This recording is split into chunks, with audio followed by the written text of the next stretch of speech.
Beneath a pale northern sky, the wind moves across the lowlands, whispering through reeds, carrying the scent of salt and rain.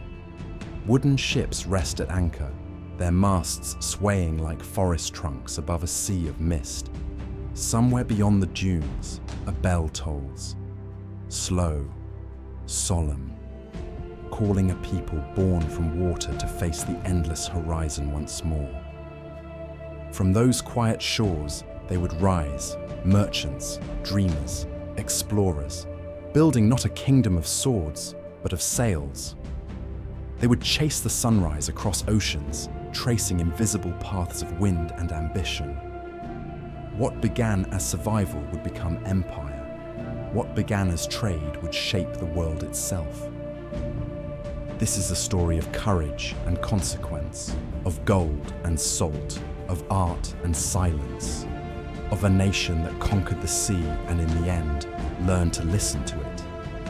If you stood on those harbours centuries ago, would you have boarded the ship or stayed behind to watch its sails vanish into the mist? If this story finds you in a quiet place, gently tap like and subscribe to keep the voyage alive. Your support helps these stories drift a little farther into the world. Now dim your screen, let the air grow still, and drift with me to the moment where it all began.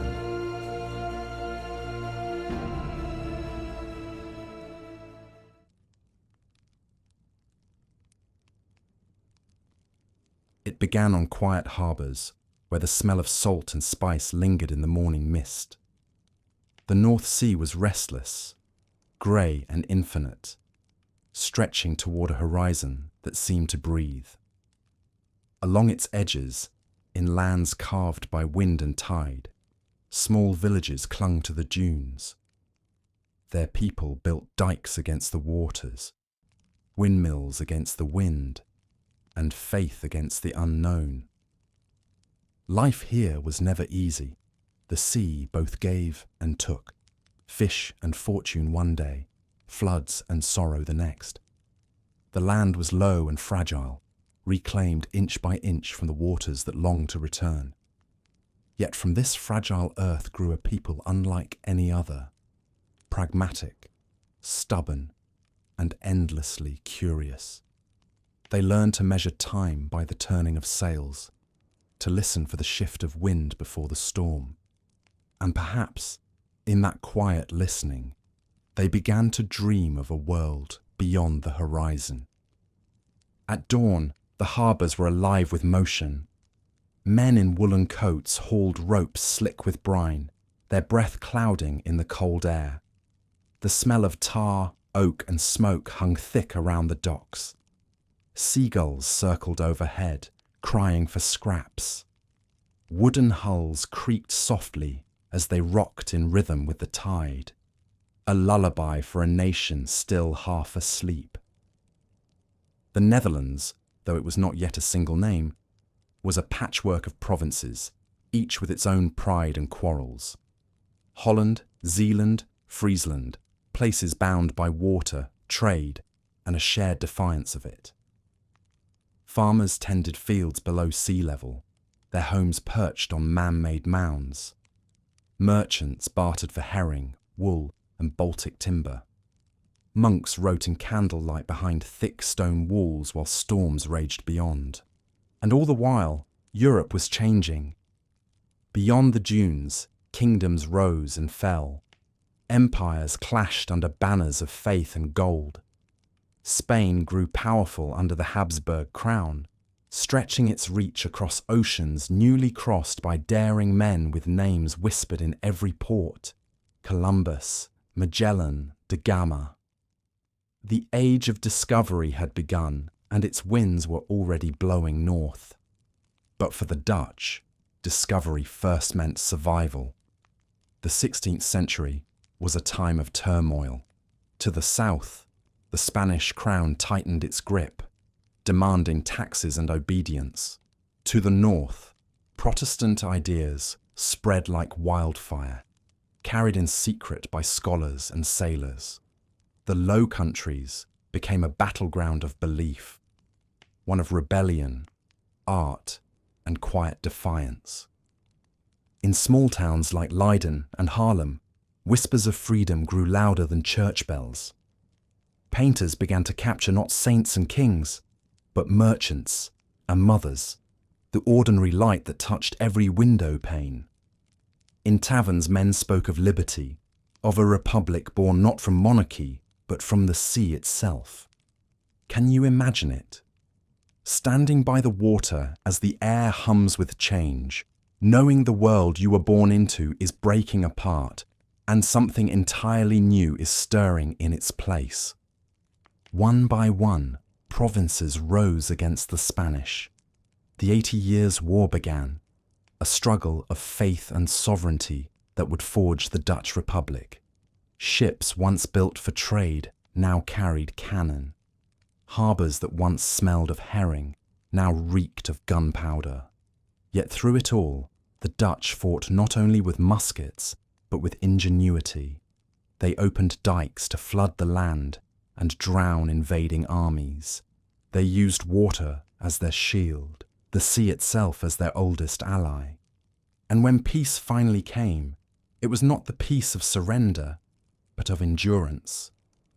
The year was 1581 when the northern provinces formally declared independence. A small act that would echo through history. Against all odds, a nation of merchants and sailors had defied one of Europe's mightiest empires. The dawn of the 17th century brought calm skies, and with them, opportunity. The harbours that had once smelled of smoke began again to smell of tar and spice. The war had taught the Dutch a crucial truth. Their strength was not in land or armies, but in ships. The sea was their destiny. From Amsterdam to Rotterdam, new docks were built, larger and stronger. Carpenters shaped oak and pine into vessels that could survive months at sea. Navigation schools flourished. Maps were drawn with greater precision. The art of shipbuilding became an art of empire, but not an empire of conquest, not yet. This would be an empire of commerce, born not from crowns, but from contracts. In 1602, a group of merchants gathered in a candlelit chamber to form something the world had never seen before. A company that could rule like a kingdom. They called it the Verenigde Oostindische Compagnie, the Dutch East India Company, or simply the VOC. Its creation marked a quiet revolution. No longer would exploration be the domain of kings. Now it belonged to investors, accountants, and dreamers who saw the ocean as an open ledger. Shares were sold to ordinary citizens, widows, traders, even ship captains. And with their coins, they bought pieces of voyages that might never return. From that moment, the hum of commerce filled the air. Amsterdam's canals glistened with reflected light as spices, silks, and silver arrived from faraway ports. The scent of nutmeg and clove drifted through the streets. Coffee houses buzzed with talk of profit, roots, and weather. For the first time, the wealth of the world seemed within reach, if one was bold enough to sail for it. Yet beneath the promise, the sea still whispered warnings. The North Sea had never forgotten its storms. Each ship that departed carried not only cargo and crew, but also the hopes of families who watched the masts vanish beyond the dunes. Many would never return. The sea, generous and cruel, took her share of every fortune. Still, the Dutch pressed onward. Windmills turned, tides shifted. A new era was unfolding, one built on trade, art, and belief in possibility. Back in the small coastal towns, children listened to tales of Batavia and Ceylon, of islands fragrant with spices and cities gleaming with gold. Artists painted ships against pink skies. Cartographers filled in the edges of their maps with careful ink, writing words like Terra Australis Incognita, the unknown southern land. At night, when the world grew quiet, sailors home from their voyages would sit by the harbour fires, their faces weathered by salt and sun. They spoke softly of places where the stars were different, where birds wore colours never seen in Europe, where the sea itself seemed to glow. Their voices carried over the water, mingling with the sigh of the tide. And so, the Netherlands, small, low, fragile, began to dream as vast as the oceans themselves. From the misty marshes of the North Sea, a global power was rising. The hum of the mills deepened. The sails caught wind. The scent of tar and clove filled the air once more. The Dutch Republic was awakening, and the world was about to feel its reach. Somewhere in the distance, a ship's bell rings, and the sea stirs again, ready to carry its people toward the golden dawn.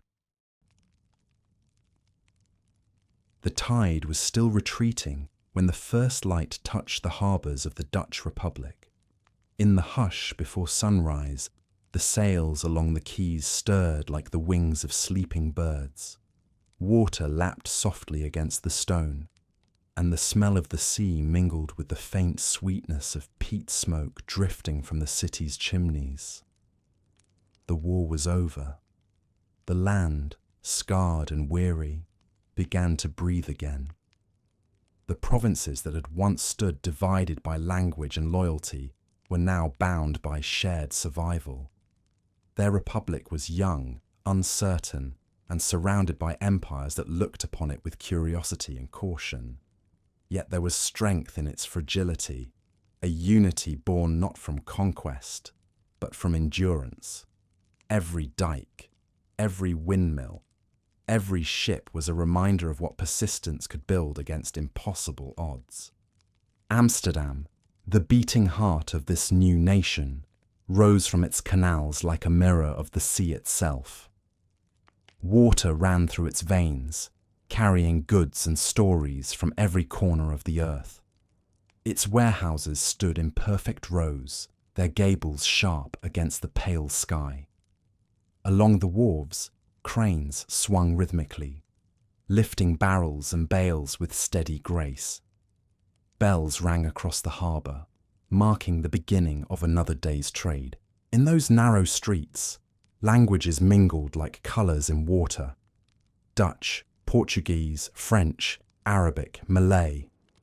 Merchants from distant lands arrived to buy and sell, their ships heavy with silk, porcelain, sugar, and spices. Accountants bent over ledgers and counting houses, their quills scratching softly on paper. Behind them, clerks whispered numbers as ships' names were entered into records. Batavia, Amsterdam, Gelderland, Dordrecht. Each one was a fragment of the new empire taking shape across the seas. The Dutch had no monarch to guide them, no royal court to impress. Their power came from collective will, from guilds and merchants who believed that wealth could be created through order and trust. The Staten General, the States General, met in The Hague beneath painted ceilings and maps of the world still unfinished. Here, decisions were weighed with the same care given to tides and markets. Theirs was a governance of negotiation, patient and pragmatic, shaped by centuries of compromise. Beyond these halls, the world was changing faster than any map could capture. To the east, the Verenigde Oostindische Compagnie, or VOC, expanded like a living organism. Its ships threaded through the Indian Ocean, their decks creaking under the weight of nutmeg, cloves, and pepper. In Java, the company built Batavia, a city of canals and red-tiled roofs that mirrored Amsterdam across the world. In Ceylon, they traded cinnamon. In the Moluccas, they fought to control the fragrant islands where spice trees grew like gold. Trade brought not only riches, but a new rhythm to daily life. Dockworkers sang as they loaded ships. Carpenters built homes lined with polished tiles depicting ships and flowers. Painters turned their brushes toward the world around them, sunlight glancing off glassware, the play of reflection on still water, the quiet dignity of a merchant's face. From these canvases, an entire age seemed to glow with calm prosperity. In Delft, Vermeer painted the light that poured through windows like liquid silver. In Leiden, Rembrandt's portraits captured the depth of human thought, the crease of worry, the warmth of pride. These were not kings or saints, but citizens, merchants, scholars, mothers, and children. Through them, the Dutch learned to see beauty in the ordinary, the divine in the daily. Beyond the art and trade, a subtler transformation was unfolding. The Republic became a refuge for thinkers and exiles from across Europe. Here, philosophers and scientists could question without fear. In Amsterdam, Baruch Spinoza wrote quietly of reason and the universe, his thoughts flowing as calmly as the city's waters. Printers published banned works that would have been burned elsewhere. The air itself seemed to hum with ideas. But even in peace, the Dutch understood that safety was never certain. Their new prosperity attracted envy. Across the Channel, England's growing navy watched the Republic's success with suspicion. In the south, Spain had not forgotten its lost provinces. The Dutch, surrounded by giants, turned again to the one defense they trusted most, the sea. New shipyards lined the Zaane River, their cranes rising like forests of masts. The smell of tar and hemp filled the air as craftsmen shaped timbers into sleek hulls. Each vessel was a fortress of oak, built to withstand storm and cannon alike. The Republic's fleet grew swiftly, guarding trade routes that stretched from the Caribbean to the Cape of Good Hope. Sailors, who had once fought for freedom, now sailed for fortune. Their lives were bound to the wind, to the endless motion between ports and horizons. Letters home told of strange lands, of elephants and temples, of rain that smelled of fruit, of nights where the stars seemed close enough to touch. Yet behind every wonder lay risk, disease, hunger, and the deep loneliness of oceans that showed no mercy. Still, they went. For in their hearts lay the same quiet defiance that had built their homeland. They had learned from the sea to yield when they must, and to endure when they could not. Back home, the Republic flourished. The canals of Amsterdam gleamed with reflected sunlight, lined with tall houses that leaned slightly toward the water, as if to listen to the passing world. Tulips, once rare and coveted, bloomed in gardens and pots along windowsills. The scent of fresh bread and roasting coffee drifted through open doors. The streets were narrow, the air filled with the murmur of trade. Each coin that changed hands carried the story of a journey, of sailors who had braved monsoon winds, of captains who had mapped unseen coasts, of farmers whose fields lay below the level of the sea, yet bloomed with impossible fertility. The Dutch Republic was small in land, but vast in reach. In the evenings, when the sun sank low and turned the water to gold, the city would quiet. The church bells of Westerkerk echoed softly across the canals. Lamps flickered in the windows of houses built by generations who had never known a king. Their reflections swayed gently on the surface of the water, mingling with the faint scent of salt carried inland by the breeze. By then, the world was beginning to call it a miracle. A republic of merchants and scholars standing shoulder to shoulder with kingdoms and empires. But for the Dutch, it was not miracle at all. It was method. It was patience, built on centuries of holding back the tide. The harbours glowed with lantern light as another ship prepared to depart. Its sails caught the last breath of evening wind. The creak of ropes and the murmur of waves mingled into a single sound, the sound of movement, of quiet power. Somewhere beyond the dunes, the sea waited, endless and familiar. As the ship slipped into the darkness, the tide turned once more. The Republic watched it go, knowing that its fate, like its future, would always rest upon the water. Morning light shimmered on the waters of Amsterdam, scattering gold across the ripples as if the sea itself were gilded. The city stirred to life in soft rhythm, merchants unlocking counting houses, fishermen stacking barrels along the quays, and distant bells calling out the first hour of trade. Above them all, the masts of 1,000 ships rose like a forest of slender trees, their rigging singing faintly in the breeze. It was the dawn of a new century, and the Dutch Republic stood poised between dream and empire. From this single harbour, lines of trade stretched outward like threads of light, weaving a web that would touch every corner of the known world. The ships that carried these threads were unlike any seen before, strong, sleek, and graceful, crafted for distance and endurance. Their sails filled with the morning wind, and beneath those white wings, the Dutch began to master the oceans. The Golden Age had begun, not with conquest, but with commerce, not with blood, but with patience and skill. In every port, the orange, white, and blue banners fluttered like whispers of fortune. Amsterdam became the heart of the world's economy, its canals reflecting both the wealth of nations and the humility of water. Ships bound for the East Indies left in long convoys, their hulls heavy with goods and hope. The air was filled with farewells, wives pressing tokens into sailors' palms, children waving from bridges, dock workers calling blessings that mixed with the cry of gulls.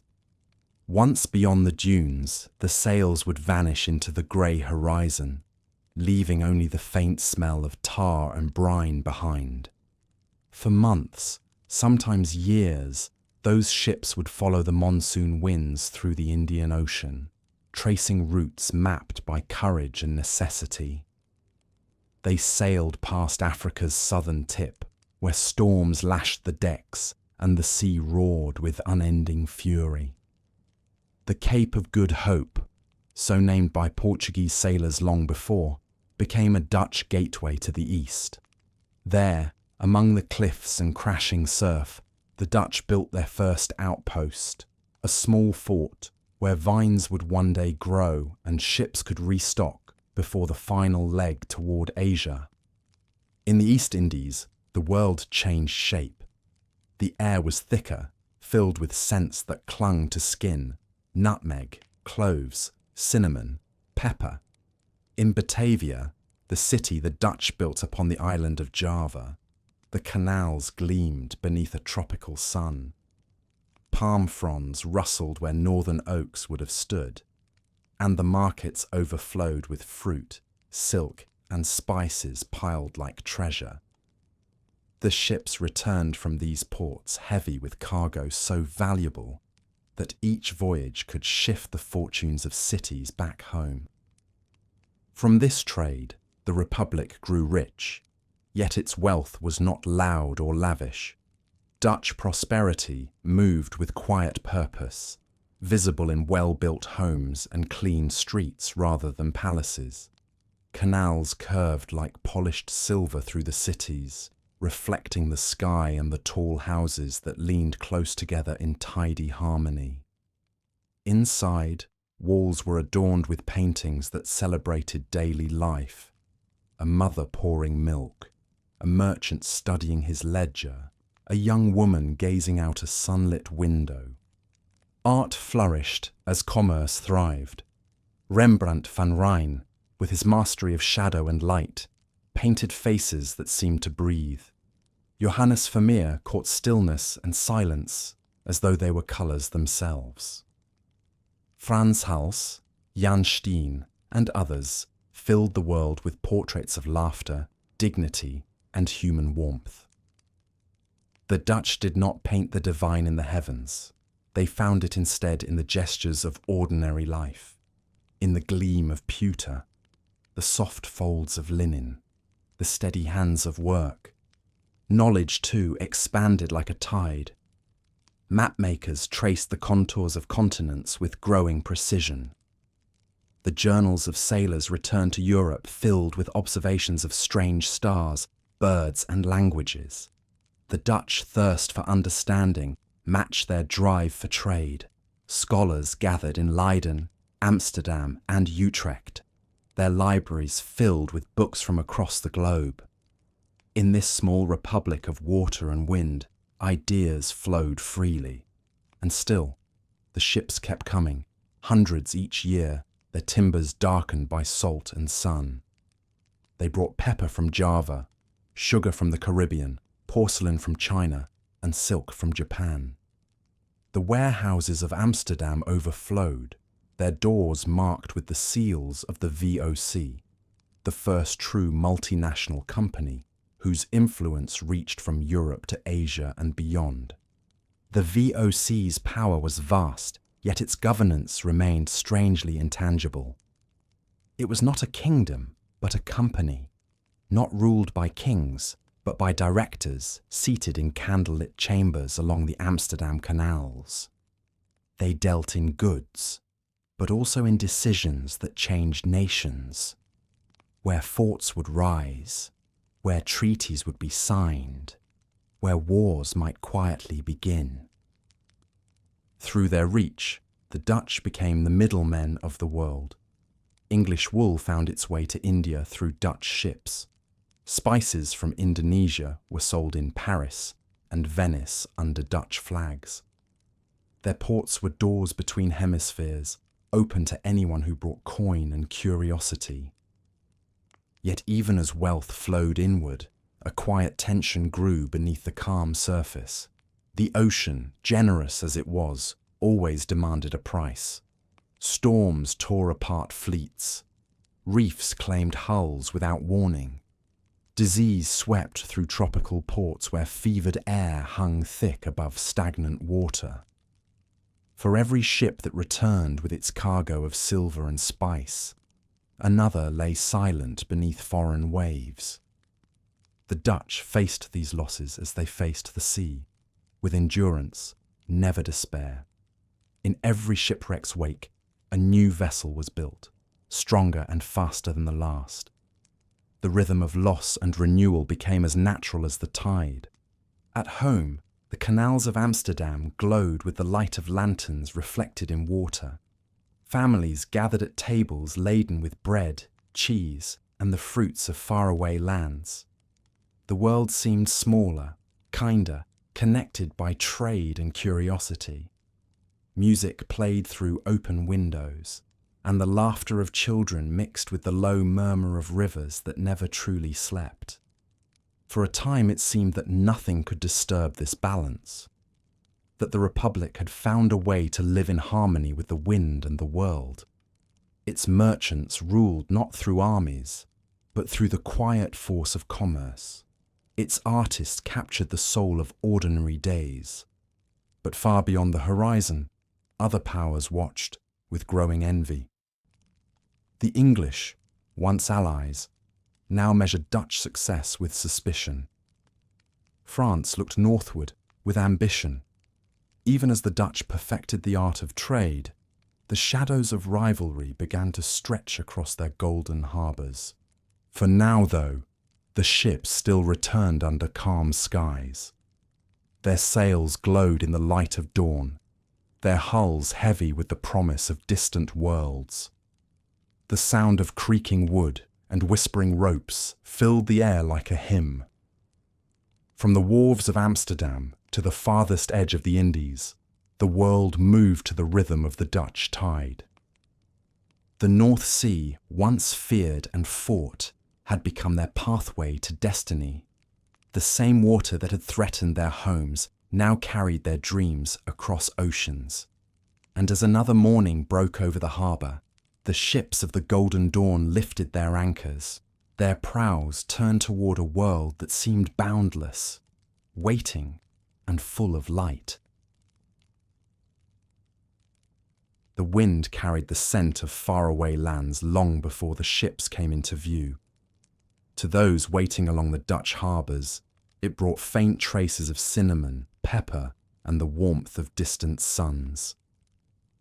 Each breeze felt like a message from the edge of the world, a whisper of fortunes made and lives spent in pursuit of the earth's rarest treasures. By the mid-1600s, the Verenigde Oostindische Compagnie, or VOC, had become a kingdom without a crown. Its seal was recognized across oceans, its authority stretching from the Baltic to the Indian Ocean. In the tall houses along Amsterdam's canals, merchants gathered beneath maps of the world painted on their walls, tracing their fingers along routes that crossed hemispheres and seasons. To them, the sea was no longer a boundary, but a bridge.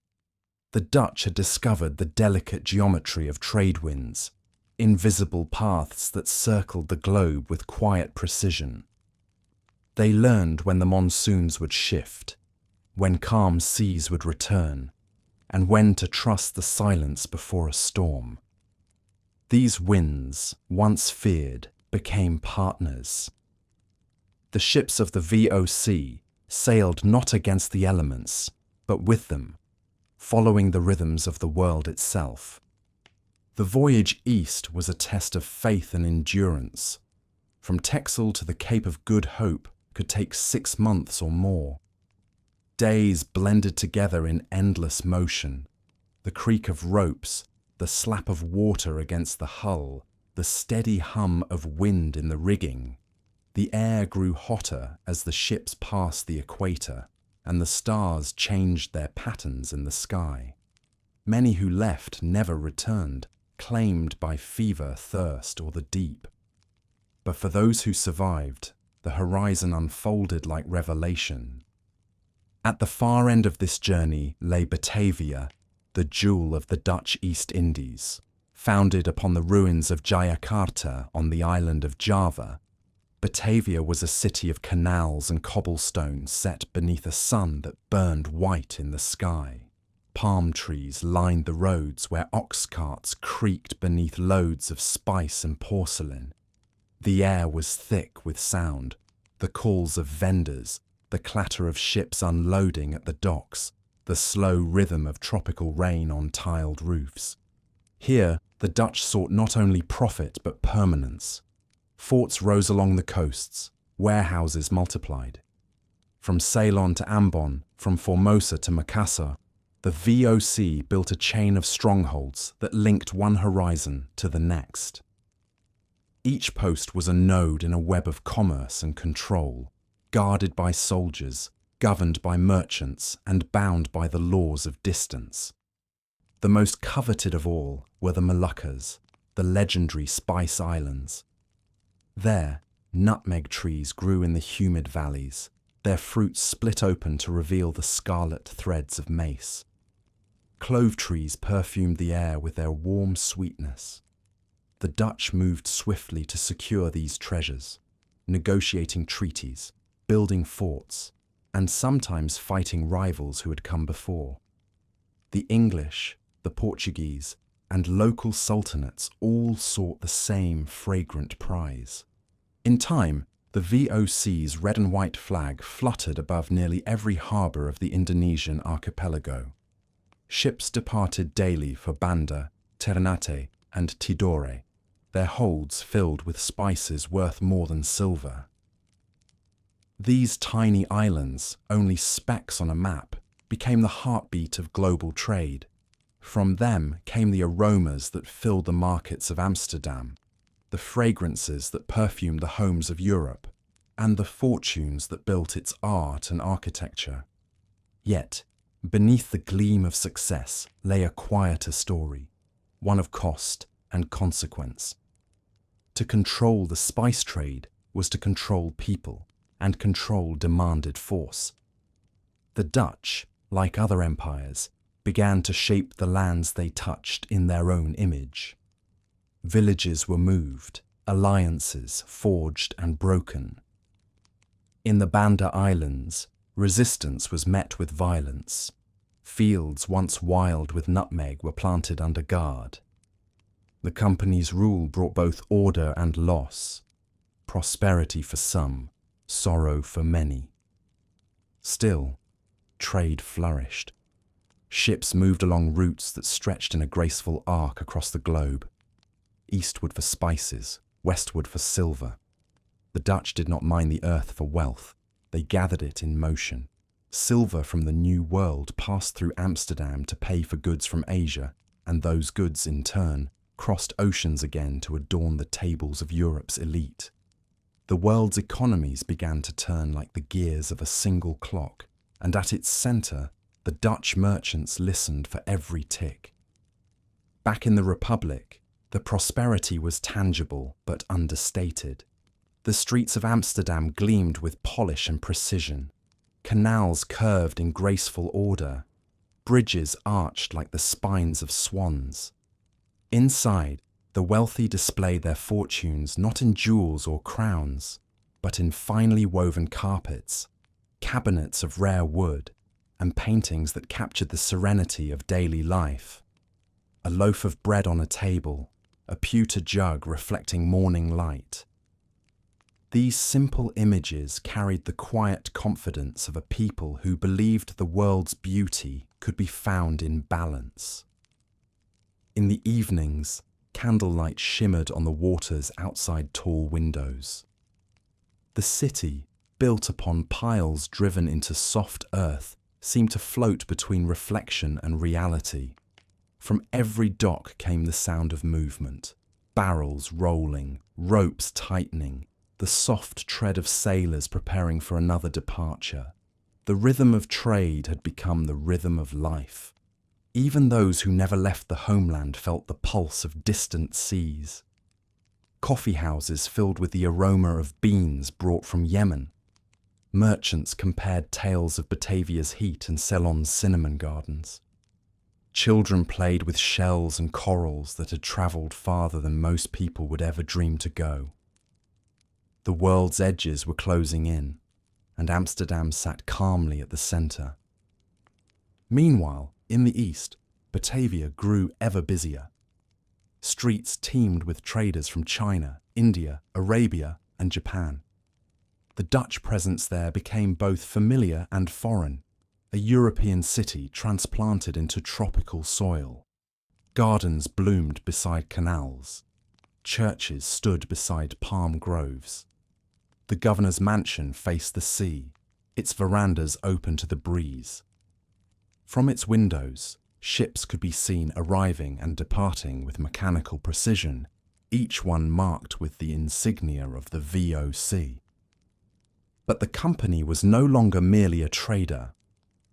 It had become a sovereign power, capable of minting coins, commanding armies, and enforcing law. Its directors, known as the Heren 17, governed from their panelled rooms in Amsterdam, issuing orders that crossed oceans and seasons. Theirs was a new kind of rule, one written in ledgers and sealed with wax. Through this system, the Dutch learned to think in global terms. The movement of a single ship could influence the price of pepper in Venice or silver in Mexico. Markets became tides of their own, rising and falling with invisible winds. And just as they had mastered the sea, the Dutch sought to master these currents as well, through observation, patience, and calculation. In this pursuit, they built not just wealth, but knowledge. Astronomers studied the stars to perfect navigation. Physicians learned of herbs and medicines unknown in Europe. Botanists catalogued the plants of Java and Sumatra, pressing their leaves between pages for scholars back home. The world's diversity unfolded before Dutch eyes like a vast, living atlas. Yet even as the Republic reached across oceans, a strange nostalgia lingered in its heart. In paintings and poetry, artists still returned to the image of the sea, grey, familiar, eternal. They depicted ships returning through mist, harbours at dusk, and calm waters reflecting the glow of lanterns. Perhaps they understood that every voyage outward carried a longing to return. By the late 1600s, the Dutch Empire stood at its height. Its ships sailed farther and faster than any before. Its maps covered nearly every shore.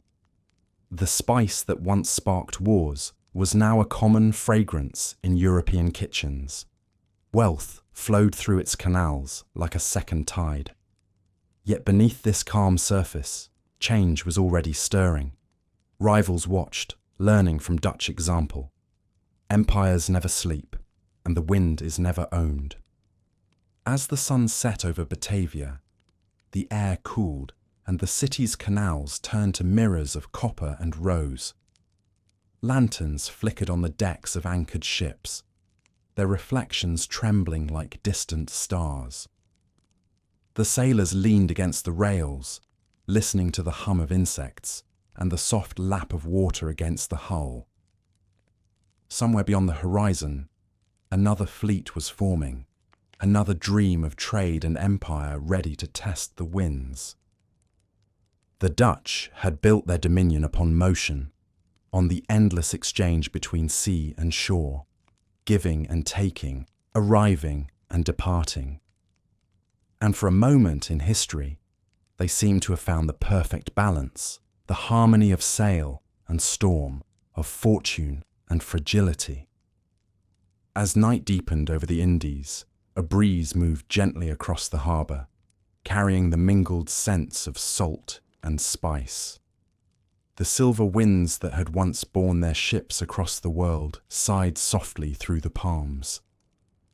The tide turned, and in its quiet rhythm, the Dutch Empire breathed, steady, vast and full of promise, unaware that all golden ages must one day begin to fade. Dawn spread slowly across the harbour of Batavia, soft and amber through the haze of the tropics. The water shone like polished brass, palms swayed faintly in the morning breeze. From the quays, the silhouettes of ships appeared one by one, their masts cutting slender lines against the brightening sky. Among them were vessels bound not for trade, but for discovery. By the mid-17th century, the Dutch were no longer content to follow routes already charted. Their merchants had conquered distance, but now their scholars sought to conquer ignorance. Every horizon promised new knowledge, every tide whispered of places unseen. The same winds that carried nutmeg and silk now carried questions of coasts uncharted, stars unnamed, and continents still imagined. From Amsterdam to Batavia, curiosity became its own kind of commerce. Mapmakers or cartographers were the new artisans of the age. Their studios smelled of ink and salt, filled with globes, compasses, and the faint hiss of quills across vellum. They worked from fragments, a sailor's memory of a bay, a pilot's sketch of reefs, a note describing land to the south. Piece by piece, they stitched the world together, turning stories into coastlines. In Amsterdam, the workshops of Willem Janszoon Bleeuw and his son Johan Bleeuw were hallowed places of precision. Their maps were not mere tools of navigation, but works of art, rich with colour, framed by mythic figures, and bordered with illustrations of ships and sea monsters. Above the oceans they left white space, the terra incognita, waiting for the next voyage to give it form. Each new expedition returned to these studios like a tide of information, swelling the outlines of the world. Among those who sailed to fill those blanks were Dutch captains, whose names would one day mark the farthest edges of the globe. Willem Janszoon, sailing for the VOC in 1606, became the first European to record a landing on the northern coast of what would later be called Australia. He found no riches there, only endless shores and shallow waters, and turned away. Others followed, Dirk Hartog, who left behind a pewter plate upon the western coast. Abel Tasman, who sailed further south and east than any before him, charting the lands we now know as Tasmania and New Zealand. These journeys were not conquests, but questions, quiet encounters between endurance and the unknown. Tasman's logbooks speak of calm seas one day and tempests the next, of strange mountains rising through mist, of birds that flew low and silent over the waves as if guiding him onward. His maps, drawn with steady hand upon rocking decks, joined the dots of a world still half dream. Back in the Netherlands, such discoveries captured the imagination of an entire nation. In candle-lit rooms, scholars unfurled the newest charts across long tables, tracing routes with trembling fingers. In schools, children learned of islands shaped like crescents, of coasts beyond the line of the sun. Even those who would never leave their villages could travel the world through ink and paper. The Republic's merchants saw opportunity, its thinkers saw revelation. Geography became philosophy, proof that the earth was vast yet knowable, governed not by mystery but by pattern. The same rational spirit that built windmills and measured tides now sought to measure creation itself.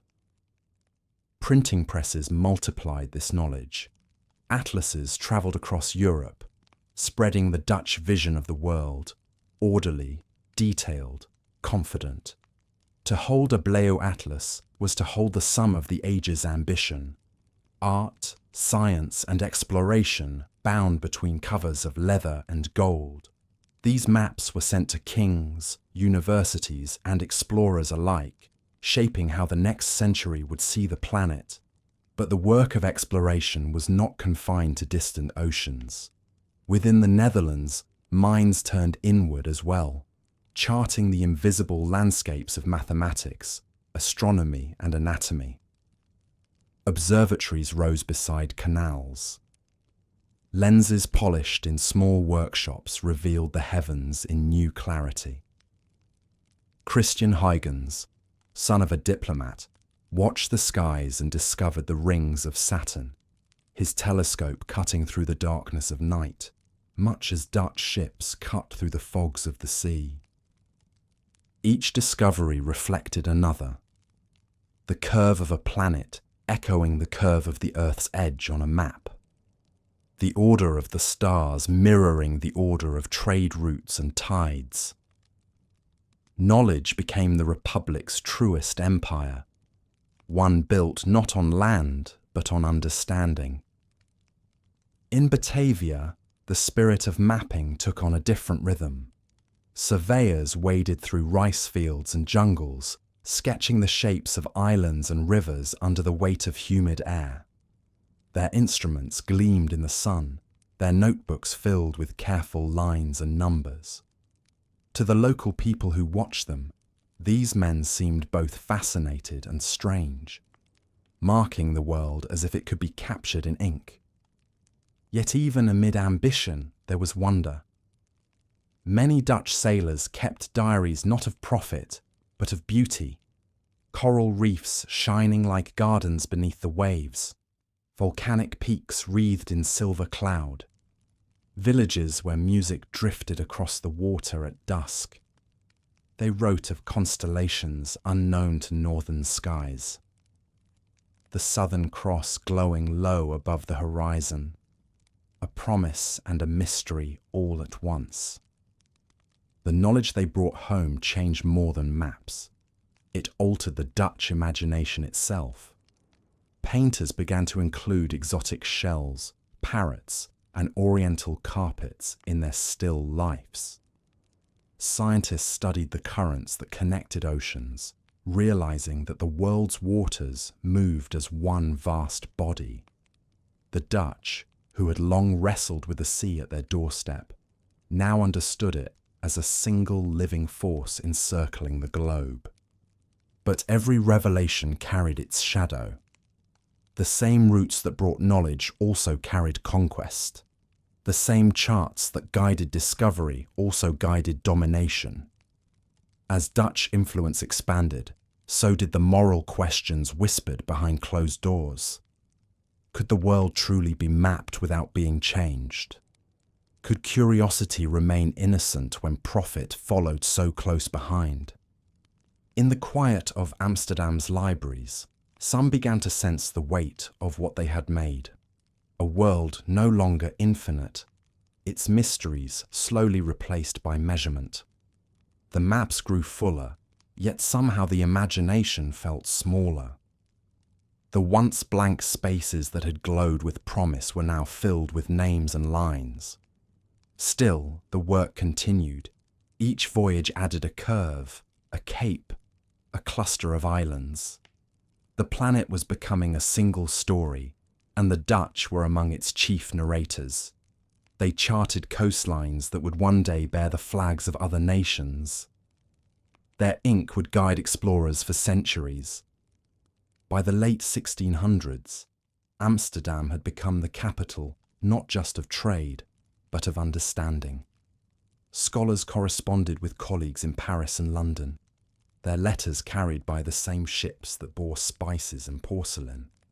In those exchanges, the early seeds of science as a shared human pursuit were sown.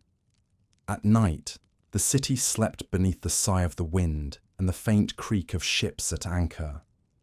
In the upper rooms of canal houses, astronomers leaned over telescopes, while cartographers bent over unfinished charts.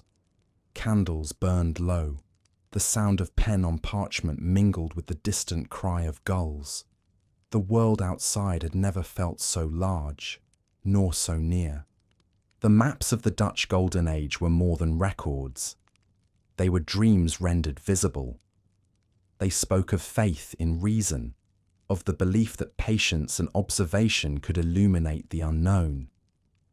But in their corners, amid the compass roses and gilded borders, they also carried something older, a reminder that wonder itself is never fully mapped. As dawn returned once more, light brushed across the newly drawn globe in a cartographer's workshop.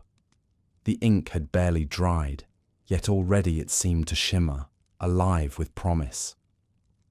Beyond the window, a bell rang over the harbour, and another ship set sail. Its destination was uncertain, its course measured only by wind and hope.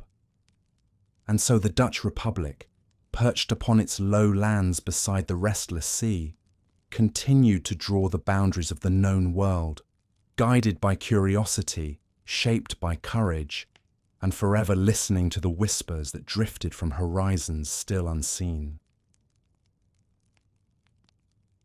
The sea to the west was a different kind of vastness, wilder, darker, and filled with the sound of wind that seemed to come from nowhere and everywhere at once. The Dutch had long looked east for fortune, following the sun towards spices and silk. But as the 17th century deepened, their eyes turned across the Atlantic toward lands spoken of in half-truths and shimmering possibilities. The stories had drifted northward for decades, of islands rich with sugar and tobacco, of silver rivers in South America, of harbours where the air smelled of fruit and heat. The Spanish and Portuguese had already claimed much of this new world, their fleets heavy with treasure drawn from continents that glowed red in sunset light. Yet the Dutch, skilled at finding paths where others saw none, sought a place among those winds. The West India Company, the Geoctroyerde West-Indische Compagnie, or WIC, was born in 1621, the western twin of the mighty VOC. Like its eastern counterpart, it was part merchant, part sovereign, bound by the same faith in organization and ocean. Its goal was bold: to break Iberian power in the Americas, to seize the trade in sugar and silver, and to open new markets across the Atlantic. Its ships were heavier and tougher than those bound for the Indies, built to endure long voyages and hostile coasts. Their decks bristled with cannon, for these waters were contested not by storms alone, but by rival empires and privateers. Every journey westward carried both promise and peril.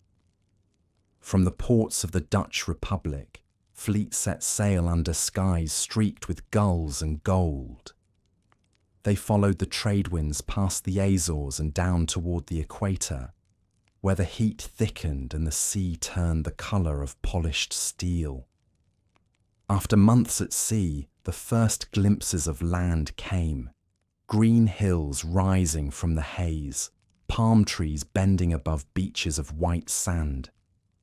In Brazil, the Dutch saw a world radiant and untamed. The Portuguese had already carved plantations from its forests, growing sugar so precious it was called white gold. The WIC sought to claim a share of it, and in 1630 they captured the region of Pernambuco, establishing Dutch Brazil. At first, the conquest was swift, but the land itself demanded patience. The tropics had their own tempo, the rhythm of rain and drought, of growth so fierce it swallowed walls overnight. The Dutch, with their careful order and measured plans, found themselves humbled by abundance, yet they adapted. Canals were dug to drain the fields, mills were built to crush the cane. Under the rule of Count Johann Moritz of Nassau-Siegen, Recife became a city of light and learning, with bridges, gardens, and houses painted in the pale hues of coral and lime. Moritz was a man of vision, part soldier, part scholar. He invited artists and scientists to join him to capture this strange new world in image and word. Painters like Franz Post sketched the Brazilian landscape. Parrots among palm trees, jaguars in the shade of sugar mills, ships anchored beneath skies streaked with tropical storms. Naturalists catalogued plants and animals unknown in Europe. For a time, it seemed as though the Dutch had found harmony even here, half a world away. But the peace was fragile. The Portuguese, backed by local resistance, slowly reclaimed their land. The humid forests turned into battlegrounds, the rivers ran red, and the bright dream of Dutch Brazil faded like morning mist. By 1654, after years of struggle, the Dutch were forced to abandon it. The planters, merchants, and soldiers who had built their lives there returned home or scattered to other colonies.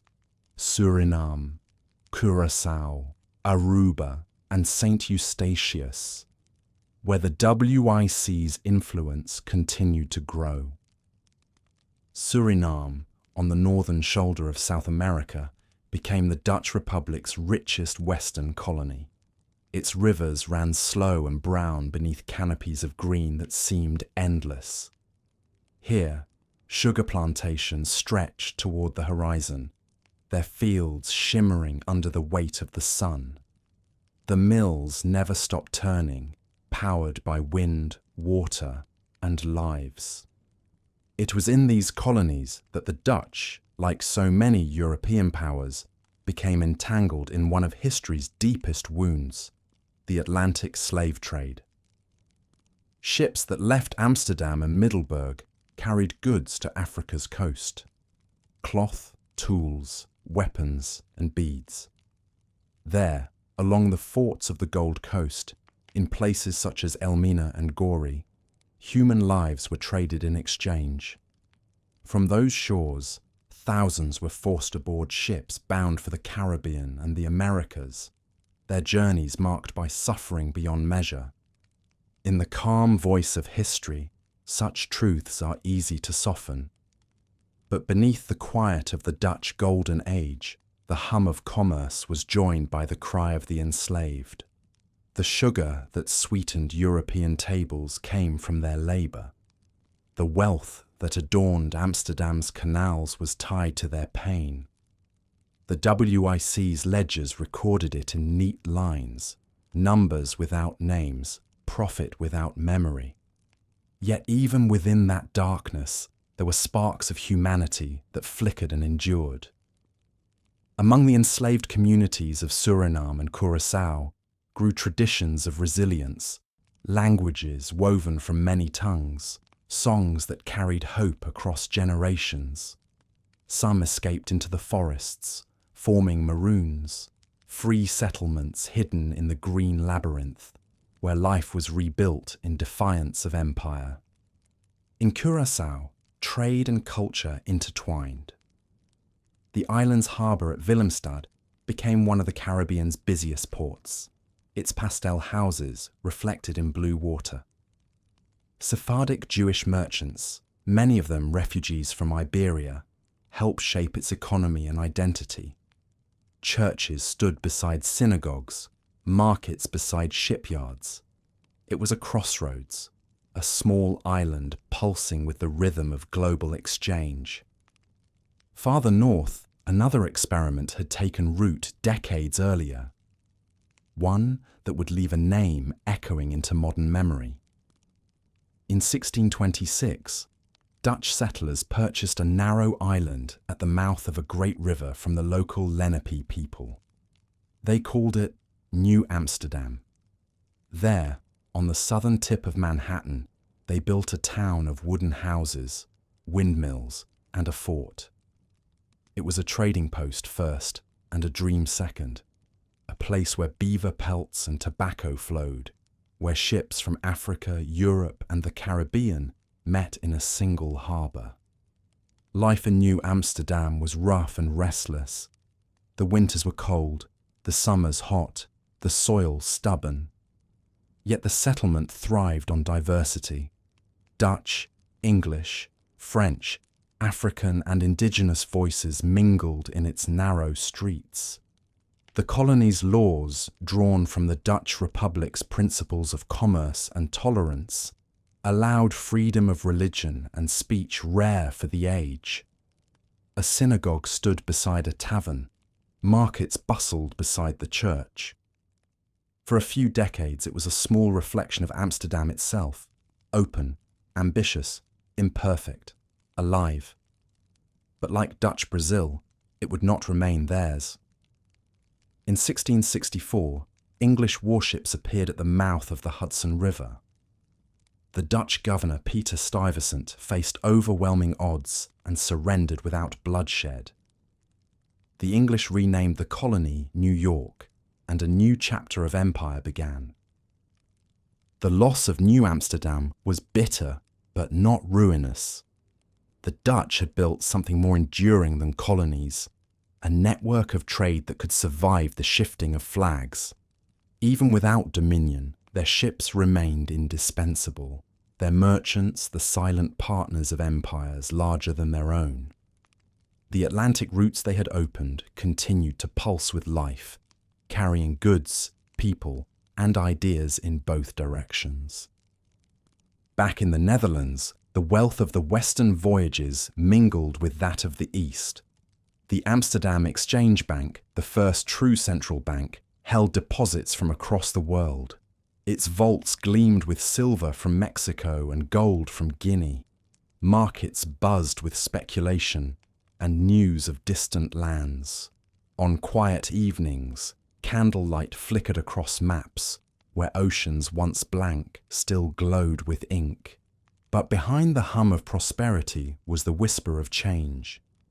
The same currents that had carried the Dutch to fortune now carried rivals, England, France, and Spain, each eager to claim a greater share of the sea. The WIC, stretched between war and commerce, began to strain under its own weight. Its ships grew fewer, its debts heavier, its charter weaker. The winds that had filled its sails for half a century began to falter.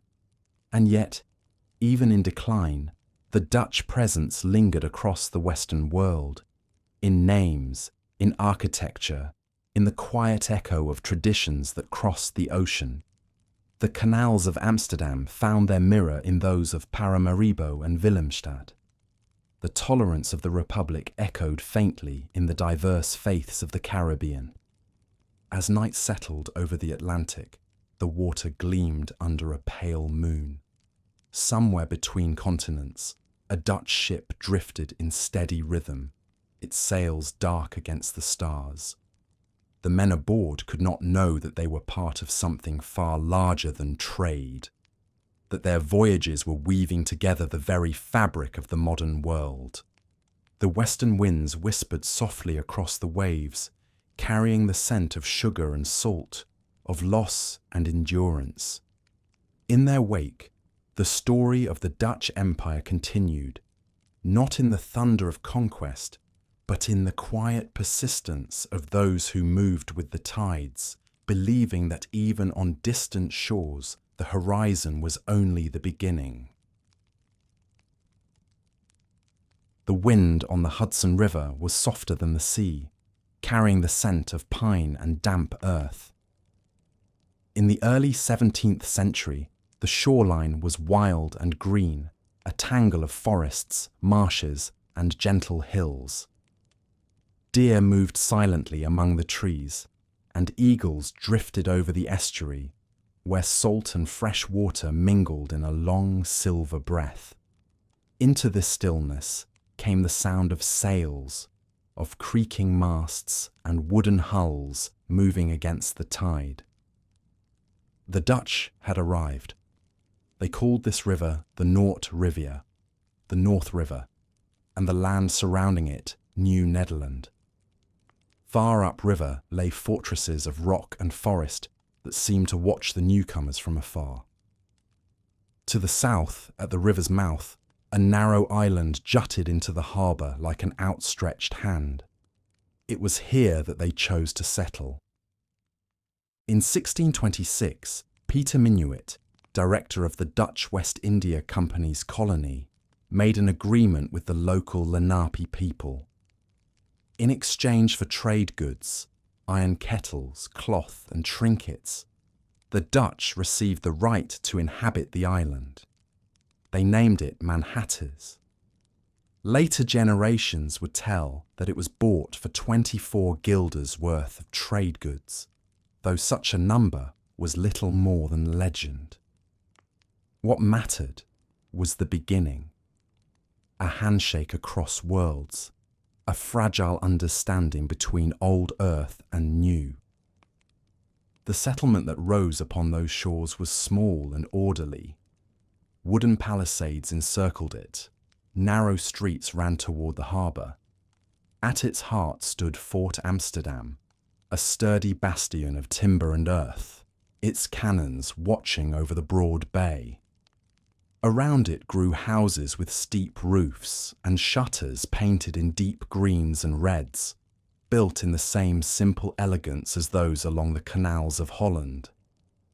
The settlers called it New Amsterdam, and though it stood thousands of miles from Europe, it carried the spirit of the Low Countries. Canals were planned. Though the land itself resisted, its soil too new and shifting. Windmills turned above the dunes, their sails creaking softly in the Atlantic wind. From the fort, the governor could see both the forest's edge and the endless line of the sea.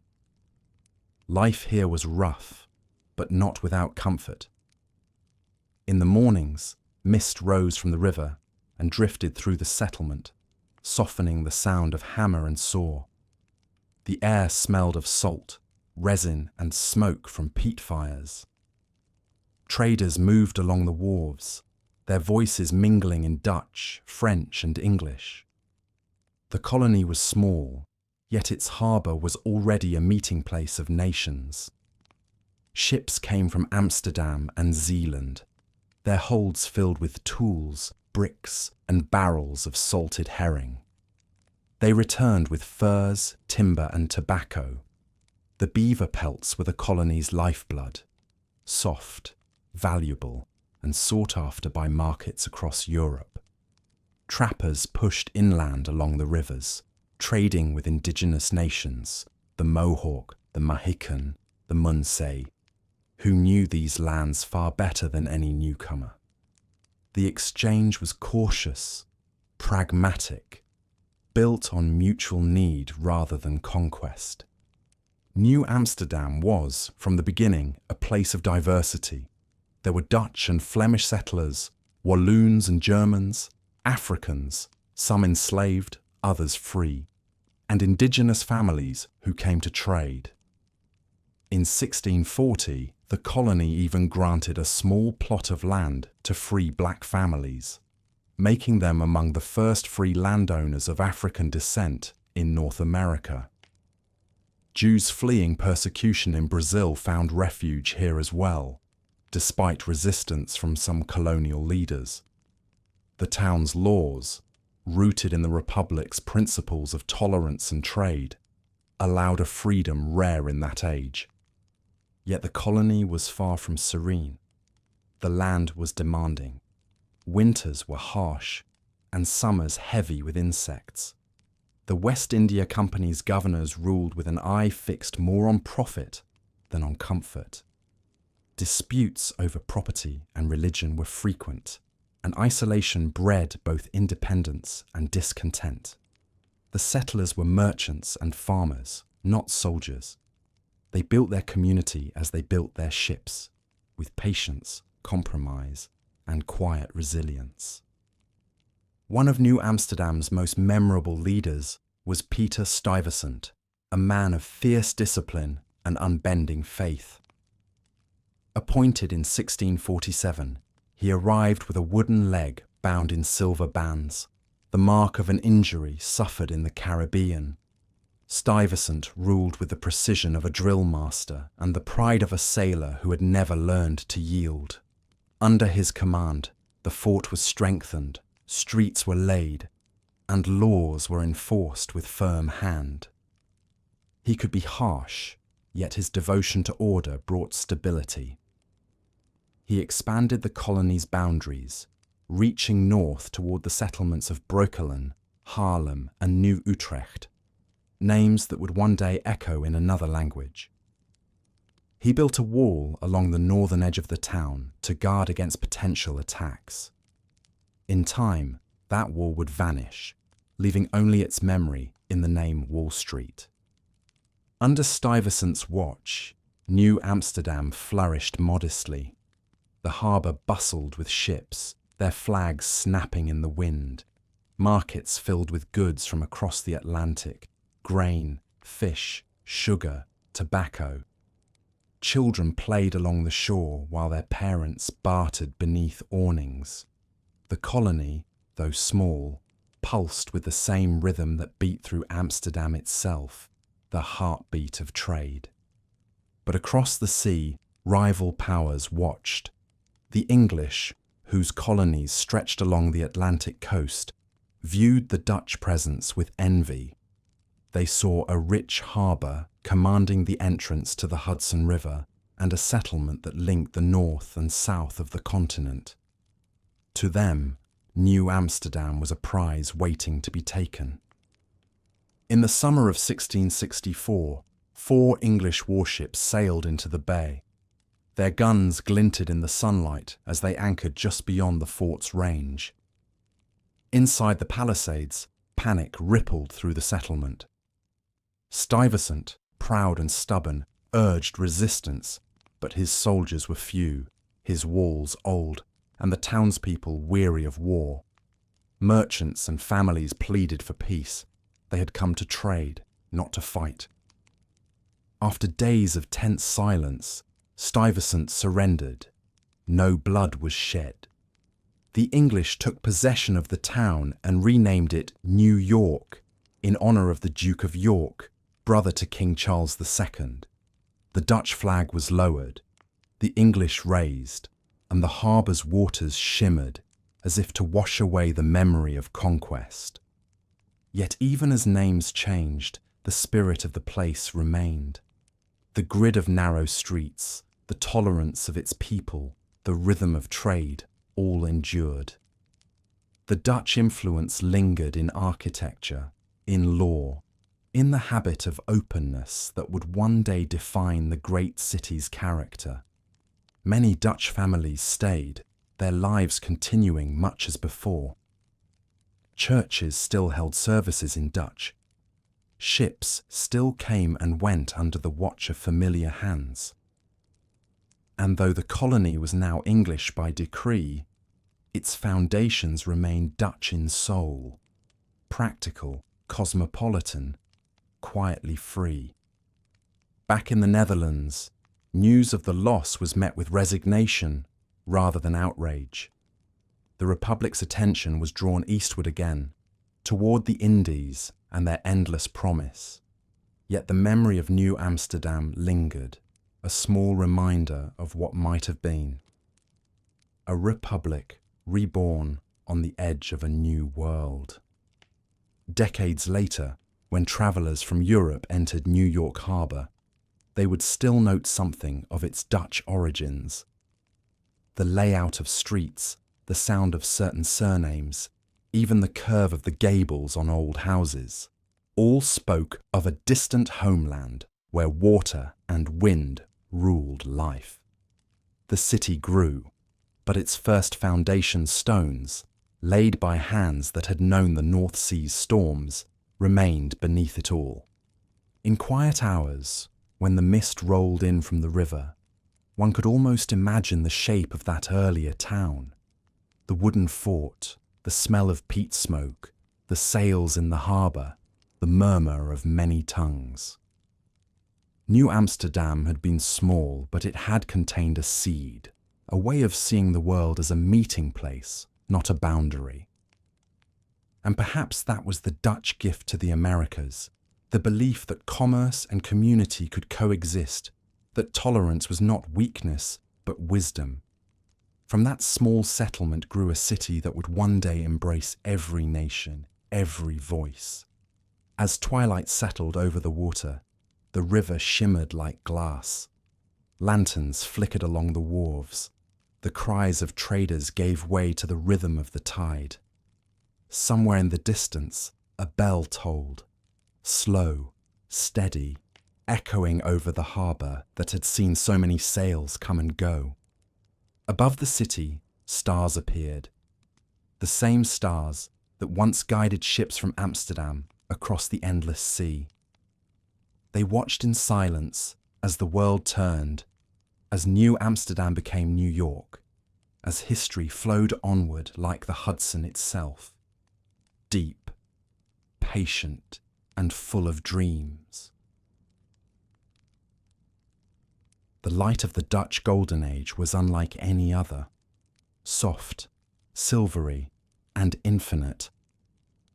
It moved gently across the land, brushing the canals, the fields, and the faces of those who worked and dreamed within them. In that light, even the ordinary seemed touched by grace.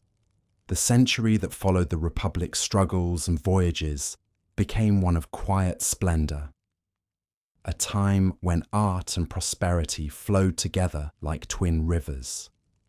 Amsterdam, once a town of merchants, had become a city of reflections. Its canals, arranged in perfect symmetry, curved like ripples in still water. Tall houses lined their banks, their brick facades leaning toward one another as if in whispered conversation. Gables rose against the sky in every shape, stepped, bell, and necked, their forms mirrored in the water below. The scent of beeswax and polished wood drifted through open windows, mingling with the faint tang of the sea. Each morning, the city awoke to the sound of bells and the murmur of markets, Bakers set loaves to cool on window ledges. Barges slid through narrow waterways laden with grain, cheese, and tulip bulbs wrapped in paper. Shopkeepers swept their thresholds, and children ran along the quays chasing the glint of sunlight on the rippling canal. Wealth was everywhere, but it wore a modest face. The Dutch believed in order and restraint, in the dignity of craftsmanship and the value of patience. Their homes, though richly furnished, were built for comfort rather than display. Inside, sunlight pooled on tiled floors and gleamed on the edges of pewter plates. Walls bore paintings that celebrated daily life, scenes of kitchens, music, letters being written, or a window half open to the breeze. This was the art of a people who had learned to find wonder in the everyday. From the brushes of Rembrandt van Rijn, Johannes Vermeer, Frans Hals, and Gerard ter Borch came visions not of kings or saints, but of merchants, mothers, and quiet rooms filled with light. In Leiden, Rembrandt painted the faces of a nation in transition, burghers and preachers, scholars and sailors. His portraits glowed with humanity, each wrinkle and shadow revealing a life lived in full. His night watch captured not a royal army, but a company of citizens standing guard over their own freedom. A reminder that the Republic's strength lay in its people, not its princes. In Delft, Vermeer worked more slowly, painting silence itself. His women read letters by windows that seemed to open into eternity. Light touched their faces like memory. Colour deepened into stillness. His canvases, though small, held entire worlds. Moments suspended between thought and time. Elsewhere, painters like Jan Steen and Pieter de Hooch filled their rooms with laughter, disorder, and warmth, glimpses of daily life at its most human. Each brushstroke was a celebration of comfort after hardship, of peace after storm. Together, these artists created not only beauty, but identity. A vision of the Netherlands as a place of balance, intimacy, and light. Beyond the painters' studios, the prosperity that inspired them was felt in every corner of the Republic. The markets of Amsterdam bustled with goods from every continent. Porcelain from China, carpets from Persia, sugar from the Caribbean, spices from the Indies. The air inside the warehouses smelled of salt, wood, and cinnamon. Ships came and went with the rhythm of breath, their sails rising like white wings over the water. Yet amidst all this abundance, a quiet humility persisted. The Dutch Reformed Church, with its plain interiors and whitewashed walls, reminded the people that wealth was fleeting and gratitude eternal. On Sundays, the sound of hymns drifted across the canals, mingling with the toll of distant bells. Families gathered in pews beneath beams of pale light, listening to words that echoed the same truth, that diligence and moderation were the soul of peace. In the countryside, that peace took shape in fields that stretched like paintings themselves, flat, ordered, and endless. Windmills turned steadily above them, their sails slicing through the air with the precision of clockwork. Cows grazed in pastures bordered by dikes and willow trees. Villages slept beneath skies so low and luminous they seemed to touch the earth. The Dutch landscape painters, Jacob van Ruisdael, Meindert Hobbema, and others, captured these scenes with quiet devotion. Their canvases were hymns to wind and water, to the fragile balance that defined their homeland. In their skies, clouds rolled like living beings, vast and tender. In their rivers, light moved with the patience of time itself. Science and philosophy flourished alongside art. The universities of Leiden and Utrecht became centres of thought where reason and faith sought harmony. Antony van Leeuwenhoek, peering through lenses ground by his own hands, discovered the microscopic worlds that existed beyond sight. His instruments, no larger than a thumb, revealed life within a drop of water, an entire universe hidden in the smallest things. Others explored the heavens. Christiaan Huygens charted the movement of planets, crafted pendulum clocks, and imagined life on distant worlds. The Dutch mind, shaped by centuries of precision and observation, turned its attention from the seas below to the skies above. And always, beneath the progress and the art, flowed the rhythm of trade. The Amsterdam Exchange, the first of its kind, buzzed with speculation. Shares in the East and West India companies changed hands with the flick of a quill. The Bank of Amsterdam held deposits from across the globe, its vaults echoing with the sound of coins struck in every language.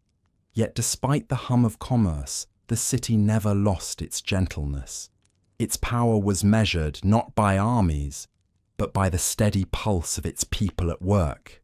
In the evenings, when the sun slipped behind the church towers, the canals turned to liquid gold. Light spilled from windows onto the water, flickering like 1,000 small suns. Families dined by candlelight. The scent of stew and baked bread drifted into the air.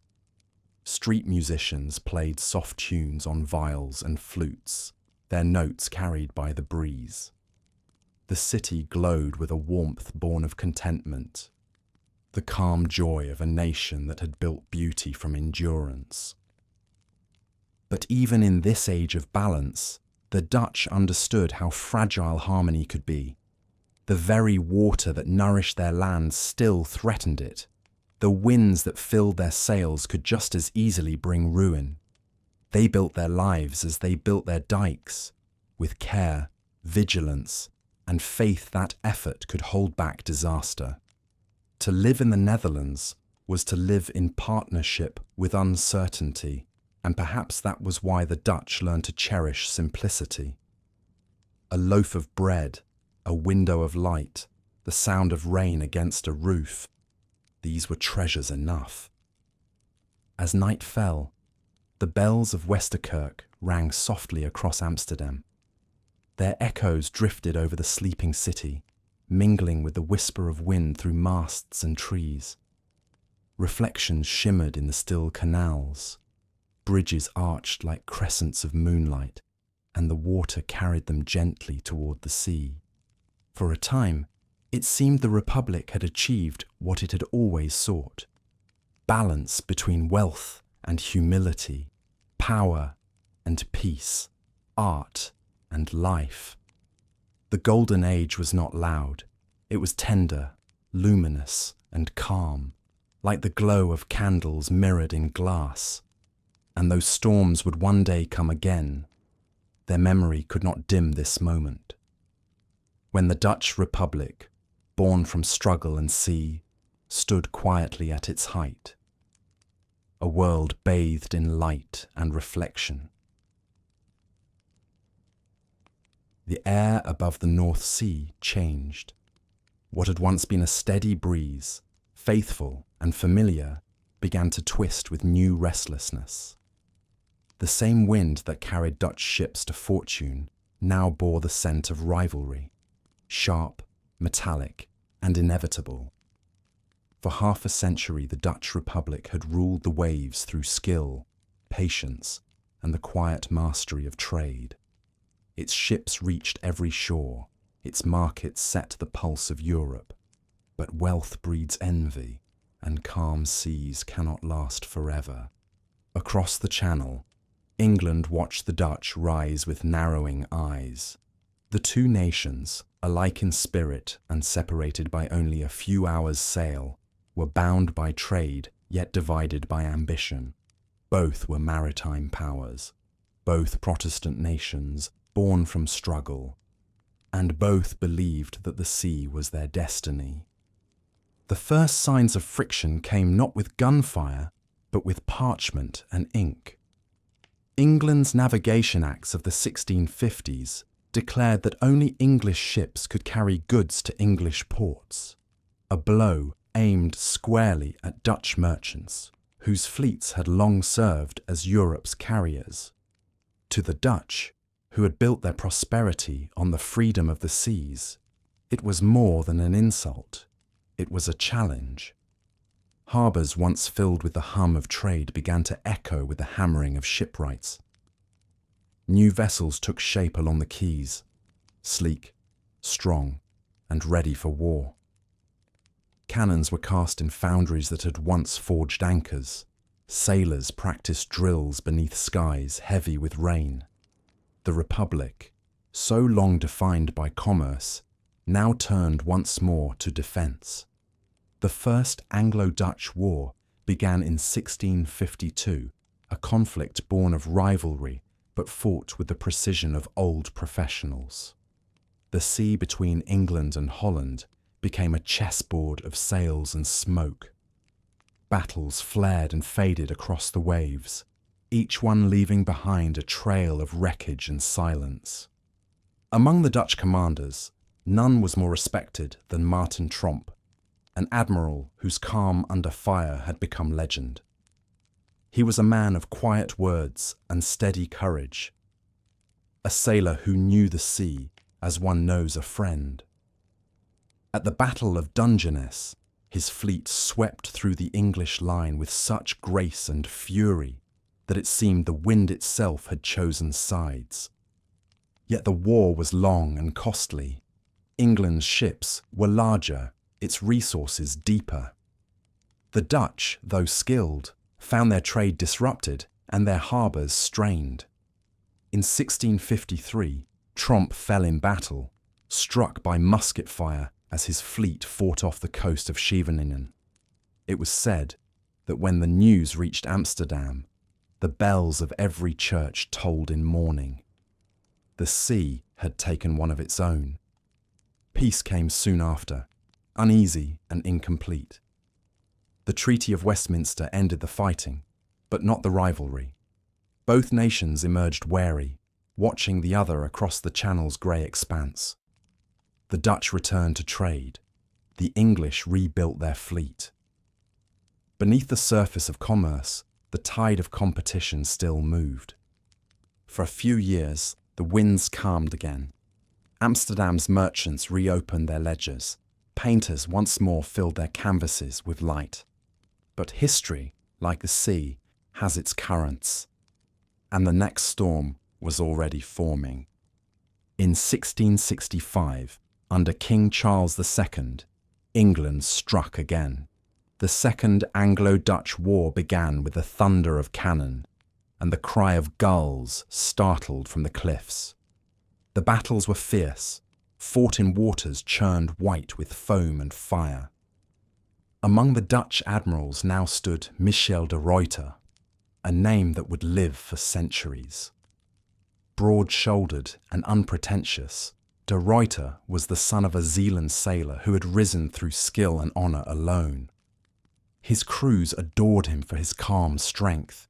His enemies feared the precision of his mind. At the Battle of Lowestoft, the Dutch suffered heavy losses. Ships burned against the horizon. Survivors drifted amid debris and silence. Yet de Ruyter did not falter. He reorganised, rebuilt, and learned. The next year, he led the fleet into one of the most daring naval manoeuvres in history. In June 1667, with peace negotiations already underway, de Ruyter sailed boldly up the River Medway, right into the heart of England's naval pride. Under cover of fog and daring, the Dutch attacked the English fleet at anchor. Chains meant to block the river were cut. Fireships drifted through the smoke. The English flagship Royal Charles was seized and towed away, her name soon repainted in Dutch letters. When the news reached London, the city trembled. For the first time, foreign ships had entered the Thames. The raid ended the war and restored Dutch pride. The Treaty of Breda favoured the Republic. It kept its trading rights and even gained territory, including the colony of Suriname, in exchange for the recently lost New Amsterdam. For a moment, the Dutch stood triumphant again, masters not only of commerce, but of the sea itself. De Ruyter's name was spoken with reverence. His portrait hung beside those of the nation's greatest heroes. But rivalry, once born, does not die easily. The Third Anglo-Dutch War followed only a few years later, part of a larger struggle involving France and shifting alliances. The seas became crowded with flags, English red, Dutch orange, French white, and the thunder of cannon echoed once more across the narrow waters. This time, the wars were not only about trade, they were about survival, the right of a small republic to exist between giants. At home, the Dutch people rallied behind their fleets, donating coins, building ships, and praying for calm winds. The victories of De Ruyter became symbols of resilience, of courage drawn from centuries of defying the sea itself. Yet even heroes age, and fortune, like the tide, must turn. In 1676, at the Battle of Augusta, De Ruyter was mortally wounded while fighting the French near Sicily. His body was brought home to Amsterdam, where thousands lined the canals to watch his coffin pass. Bells tolled once more, and the city, the heart of the world's trade, stood still to honour the man who had guarded its horizon. After his death, peace finally returned, though the world it settled upon was subtly changed. The wars had drained the Republic's strength. Its ships still sailed, but their supremacy had been tested. England, learning from its rival, began to rise in its place. The balance of the seas was shifting. Still, the Dutch did not lose themselves in defeat. They rebuilt as they always had, with quiet hands and measured hearts. The same discipline that had held back the sea now held back despair. Trade resumed, art endured, life continued.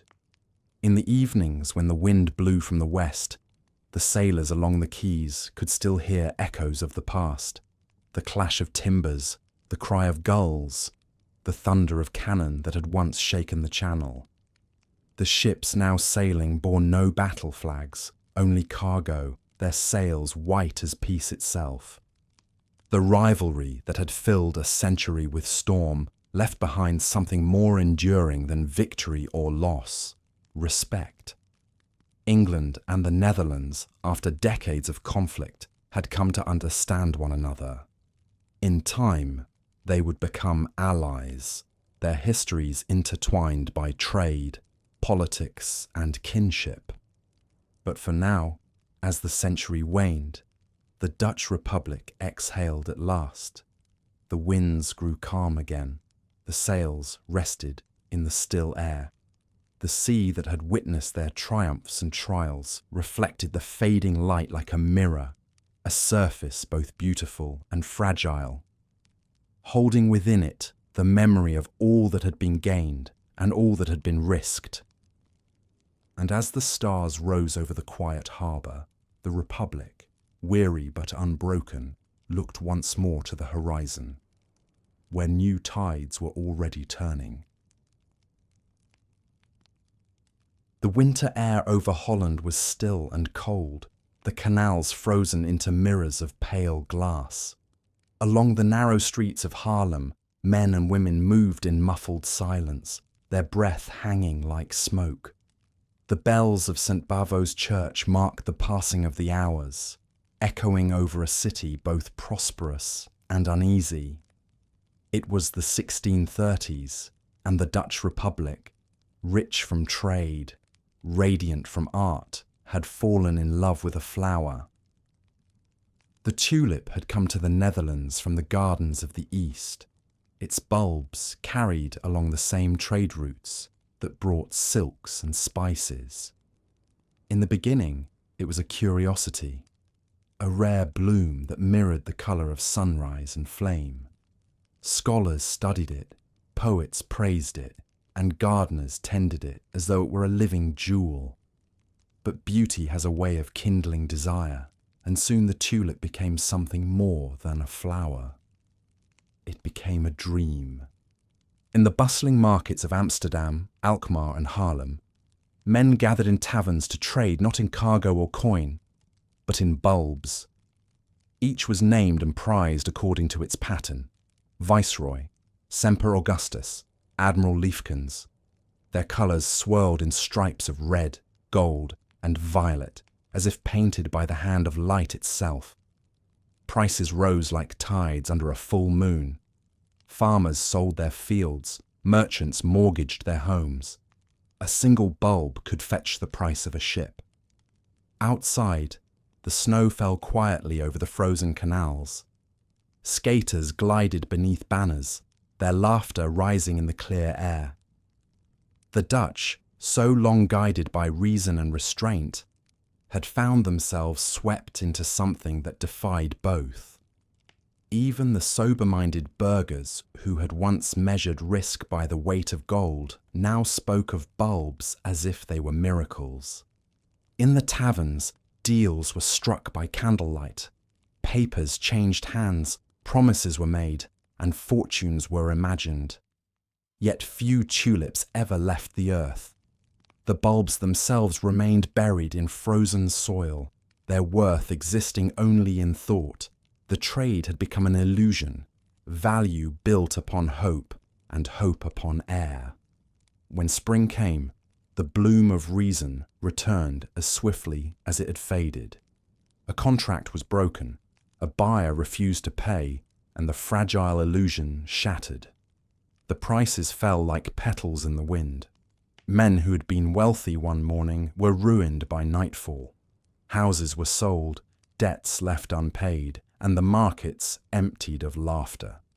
The tulip, once the emblem of beauty, had become a mirror reflecting folly. The event, later called tulip mania, was brief, almost gentle compared to the great crashes of history, yet its echo lingered long in the Dutch mind. It was a warning whispered beneath the calm surface of prosperity, that even moderation can be forgotten in the warmth of success. Still, the Republic endured. Trade continued. The ships still sailed. Yet beneath the steady hum of commerce, something subtle had shifted. The Dutch, who had once built their fortune upon necessity, now found themselves weighed by abundance. Wealth, like the sea, could rise too high. The canals of Amsterdam gleamed brighter than ever. Mansions rose along the Herengracht and Keizersgracht, their facades adorned with ornate stonework. Inside, chandeliers glittered above polished tables set with porcelain from China and silver from Batavia. The air was fragrant with spices, and the soft strains of harpsichords drifted from the upper rooms. It was beauty perfected. And yet, in its perfection, something restless stirred. Painters felt it too. Rembrandt, once celebrated, found his fortunes fading as new tastes turned toward lighter scenes and fashionable portraits. His art grew deeper, darker, his brush tracing the shadows of mortality beneath the golden surface of life. In the glow of candlelight, his figures seemed to breathe sorrow. His later works spoke not of triumph, but of grace in decline, of light that lingers longest in the darkest places. Beyond art, the tides of commerce began to shift as well. The English and French, once students of Dutch trade, had become masters of their own. The East India companies of rival nations challenged the VOC across Asia. The seas that had once belonged to the Republic now teemed with competitors. The wars with England, though distant now, had drained the treasury. The fortresses in the Indies demanded repair. The fleets required rebuilding. To sustain their reach, the Dutch borrowed and taxed, layering the calm facade of prosperity over a foundation that trembled slightly beneath it. Yet to walk the streets of Amsterdam in those years was to see none of this unease. The city remained serene, its rhythm unchanged. Children fed swans along the canals. Merchants tallied profits by lamplight. The Republic had learned to hide its worries with grace, to move forward with the quiet endurance of those who had faced greater storms. In winter, when the canals froze, skaters filled them again. Men in fur-lined coats, women with ribbons streaming from their bonnets. Laughter carried on the crisp air. Painters captured these scenes with affection. Figures gliding beneath soft skies, windmills turning lazily in the distance, the warmth of home glimmering through frosted windows. To the world beyond, the Dutch still appeared as they always had, peaceful, prosperous, and free. But beneath the surface of ice, the water was never still. As the 17th century moved toward its close, new questions rose in the minds of the Dutch people. What was the measure of success? Could a nation built upon trade preserve its soul when surrounded by gold? The answers were not written in ledgers or treaties, but in quieter places. In the stillness of churches, the solitude of painters, the reflections that shimmered on the canals at dusk. Some said the true wealth of the Netherlands had never been its ships or markets, but its balance, the harmony between ambition and restraint. Others whispered that the balance had begun to tip. The golden age, luminous and calm, now carried the faint scent of autumn. Yet even as the colours deepened, the light remained beautiful. The Dutch continued to build, to paint, to think. The cities glowed with learning and art, the countryside with order and peace. Prosperity had not destroyed them. It had simply made them pause. In the evenings, when the last light of day slipped through the narrow windows, the canals shimmered like ribbons of bronze. Bells chimed softly across the water. The people moved through their city with quiet dignity, their reflections passing beneath arched bridges. They did not yet know that their century, the age of their mastery, was nearing its end. The world beyond their borders was growing louder, more volatile. France's Sun King cast his long shadow across Europe. England's navy expanded with relentless precision. The Dutch, content in their balance, would soon be tested once more. But for now, the city slept beneath a sky of frozen stars. The tulip fields outside Haarlem lay dormant under snow, their bulbs hidden in the dark soil, waiting for spring. The lesson of their bloom and fall lingered like the scent of earth after rain, a reminder that beauty, to endure, must also rest. And so the Dutch Republic, cradled between wind and water, continued on in quiet reflection, still radiant, still wise, its heart steady as the turning of a mill. The age of pure light had passed, but its glow remained, soft and eternal, in the mirrors of the canals and in the memory of all that had once been golden. The air above the Indian Ocean shimmered like a veil of glass. The wind carried the scent of salt and something sweeter, a fragrance so rich it clung to the sails and drifted in the wake of passing ships. For those who followed the monsoon winds eastward, it was the smell of promise, cinnamon, nutmeg, clove, the spices of the world's imagination. By the late 17th century, Dutch ships had traced these winds into every corner of the East.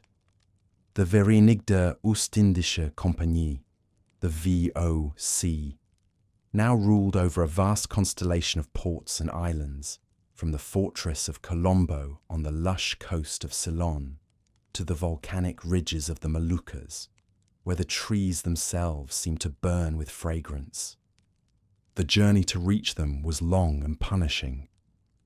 From Amsterdam, the ship sailed south through the Atlantic, around the Cape of Good Hope, and east across the wide Indian Ocean. Months passed in the motion of water and sky. The sun scorched the decks by day. The stars, cold and infinite, filled the nights. Men whispered prayers to the sea and measured time by the sound of the waves against the hull. When at last the islands appeared, green against a sky of molten blue, it was as if the earth itself had exhaled. Palms waved in the warm wind. Mountains rose from clouds of white mist. The air was heavy with the scent of spice, clove blossoms, nutmeg fruit, and the sweet sharpness of cinnamon curling in the breeze. The sailors who had spent months breathing nothing but salt and tar felt as if they had entered a garden beyond time. But paradise, as the Dutch learned, had its shadows. The Spice Islands, or Moluccas, were small, mere specks of volcanic earth scattered in a sea of turquoise. Yet they held a treasure more valuable than gold. Here grew the clove and nutmeg trees that Europe desired above all else. In the early years, the Dutch traded for these spices through careful diplomacy with local sultans. But as competition from the Portuguese and English increased, trade turned to control. Fortresses rose along the coasts, their walls of coral stone gleaming in the sun. To maintain their monopoly, the VOC sought to limit where spice trees could grow, cutting down those that sprouted beyond company lands. Fields were burned to preserve scarcity. Whole islands were reshaped by order and fire. The most haunting of these acts came on the island of Banda, where resistance to Dutch control was met with devastating force. Villages were destroyed and the survivors scattered. The company replanted the groves with labourers brought from elsewhere, turning nature's abundance into a regimented garden. From Banda's ashes, the spice trade flourished, its profits enormous, its price unspoken. Further west, on Ceylon, the Dutch wrested control of the cinnamon trade from the Portuguese. The island's forests glowed green and gold under the tropical sun, their hillsides fragrant with bark and blossom. Here, the harvest was gentler but no less demanding. Local workers, guided by ancient craft, peeled the thin bark from young shoots and dried it in curls of pale bronze. These bundles of cinnamon, light as feathers, yet worth their weight in silver, were shipped across the world, to Amsterdam, to Paris, to London, perfuming the air of drawing rooms and kitchens. The VOC's rule in Ceylon was efficient, precise, and distant.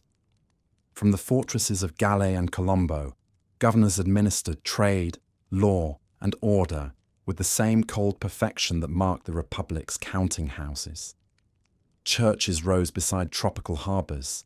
Canals were dug to drain the fields. Schools taught the Dutch tongue to local children. On Sundays, hymns in foreign melodies floated through the palms, mingling with the call of parrots and the surf. To the Dutch merchants who walked the shaded verandas, this seemed proof of civilization's reach.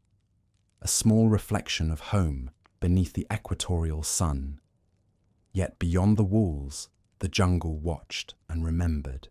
In Batavia, the capital of the Dutch East Indies, life moved with measured elegance. The city's canals gleamed beneath the tropical light.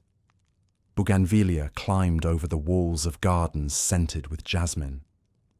In the evenings, the air was heavy with music, the sound of lutes and distant conversation. Merchants in silk coats strolled beneath palm-lined avenues, speaking of shipments and silver, while their wives fanned themselves in the cool shade of colonnades. Servants brought chilled drinks of tamarind and lime. It was a world of order within chaos, of beauty built upon heat and labour. The Dutch had learned to survive the tropics by transforming them, draining swamps, planting trees, regulating every breath of wind. Yet the sea beyond remained wild, its moods unpredictable. Storms could rise without warning. Earthquakes shook the earth beneath their forts. Nature, though subdued, never surrendered. Within Batavia's walls, a strange duality ruled. The city glittered with European civility, yet its heart beat to an Eastern rhythm. Dutch and Javanese, Chinese and Malay, all mingled in its streets, in markets overflowing with fruit and spice. The cries of vendors rose above the hum of insects. The tolling of church bells mingled with the call to prayer from distant mosques. It was not Europe nor Asia, but something in between, a living proof that empire was as much about mingling as mastery. But distance changes all things. The administrators who governed in Batavia lived far from Amsterdam's restraint and Calvinist simplicity. The Indies brought heat, and heat brought longing. Wealth here grew too quickly, pleasures too easily found. Some Dutchmen returned home with fortunes, others with illness or silence. The Indies offered abundance, but also loneliness, a beauty that could swallow a man whole. From the decks of homebound ships, the sailors watched the islands shrink into the haze. The air smelled of nutmeg and salt. The sea shimmered like glass. Many wept without knowing why. They had lived among paradise and power, but the price of both was weighty. The burden of distance, of hearts divided between two worlds. Back in the Netherlands, the cargoes arrived in perfect rhythm. Crates of cinnamon, sacks of cloves, barrels of nutmeg, each one carefully recorded in ledgers and sold at auction. The buyers admired the quality, the fragrance, the profit. Few thought of the hands that had gathered the bark beneath the tropical sun. In Amsterdam's spice warehouses, the air was rich enough to make a man dizzy. Dust from the spices clung to walls and beams, filling the building with a warmth that never faded. Workers coughed softly as they packed and measured, their fingers stained with the colours of distant soil. Outside, the winter air smelled faintly of the Indies, a ghostly reminder of the empire's reach. Even as the Republic's fortunes wavered, the trade endured. The VOC remained one of the world's most powerful institutions, part government, part merchant, part dream. But behind its ledgers lay exhaustion. The seas had grown more crowded, the costs of empire heavier. The golden wind that had carried the Dutch so far now blew more fitfully, burdened by the weight of its own success. In the end, the islands themselves remained unchanged. The clove trees still flowered each spring, their blossoms scattering white petals over the dark soil. The cinnamon still unfurled its curling bark, fragrant and soft. The mountains still breathed smoke into the sky, and the sea still whispered against the coral shore. Empires might rise and fall, but the islands, ancient and unhurried, endured. At dusk, when the sun slipped behind the palms, the air shimmered with heat and light. The scent of spice drifted through the twilight, mingling with the smoke of cooking fires and the murmur of waves. Somewhere in the distance, a bell rang from a Dutch church tower, its tone soft and uncertain against the vastness of the tropic night.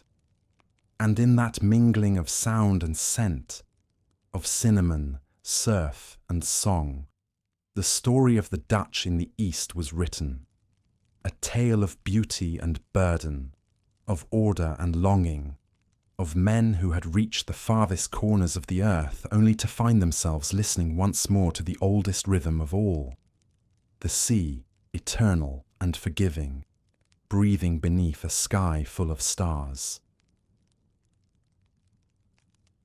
The Caribbean sun rose hard and bright, painting the sea in sheets of turquoise and gold.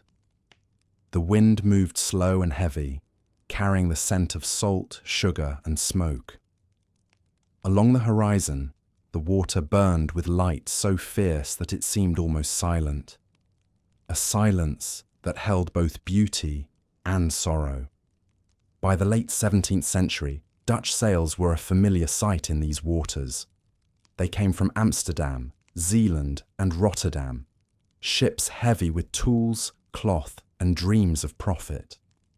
Their destinations were the Sugar Islands, the small crescent of land that curved across the Caribbean like a necklace of fire and foam. There lay the Dutch West India Company's colonies, Curaçao, Aruba, Bonaire, St. Eustatius, and Suriname, each a jewel set in a sea both generous and cruel.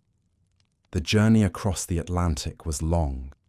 The ocean here was vast and alive, its surface shifting between calm silver and wild green. The sailors followed the trade winds that blew steady from Africa, their sails swollen like clouds. But they carried more than cargo. In their holds were the echoes of a system that shadowed the entire age, the Atlantic slave trade, the dark twin of commerce that sustained the wealth of empires. In the harbours of Elmina, Goree, and the Gold Coast, the Dutch had built forts of stone and coral, their flags flying high above the surf. There, on the edges of Africa, ships took on their most terrible cargo.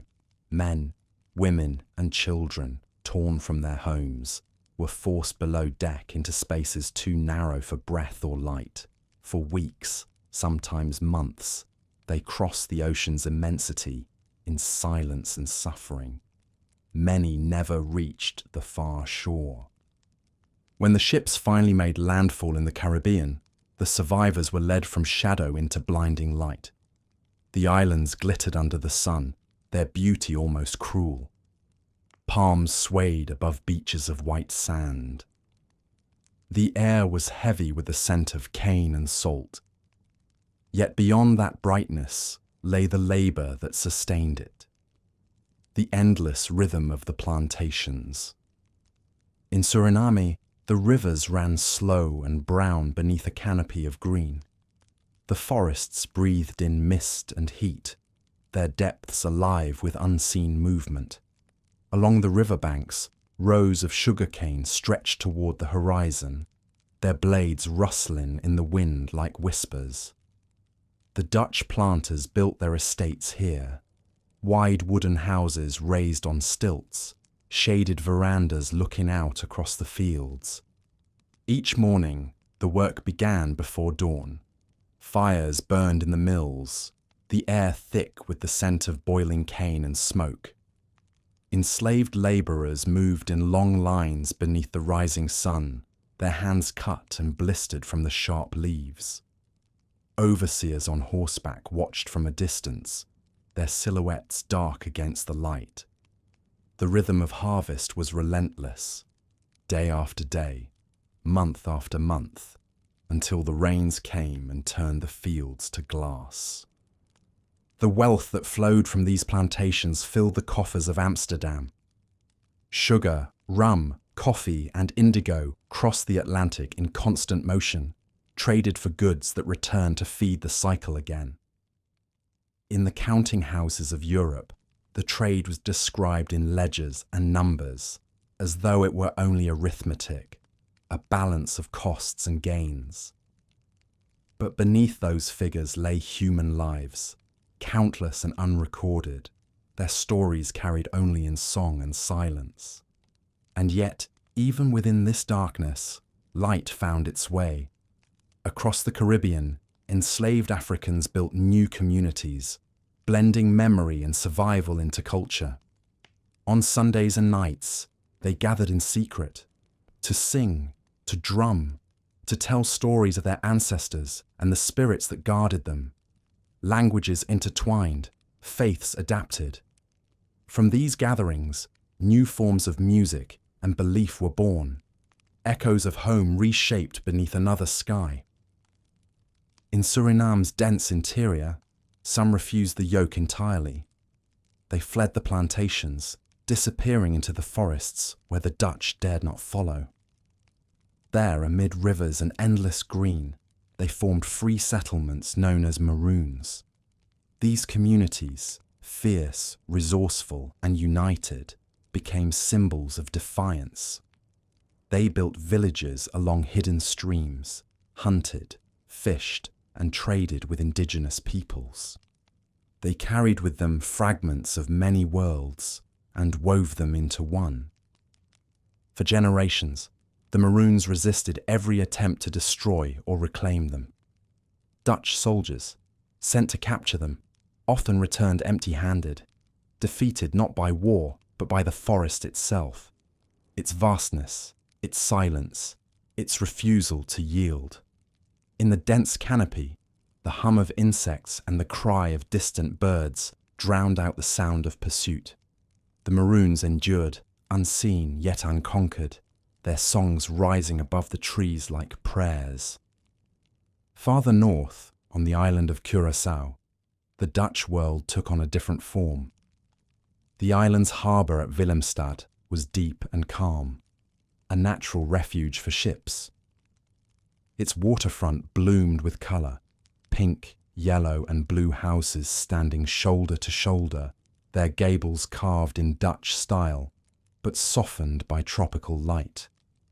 Along its quays, barrels of sugar and salt were loaded beside crates of coffee and indigo.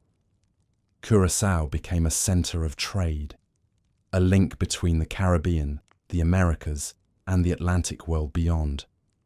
But Curaçao was also a crossroads of people. Sephardic Jews, many of them refugees from Portugal and Spain, had made the island their home, bringing with them knowledge of commerce and community.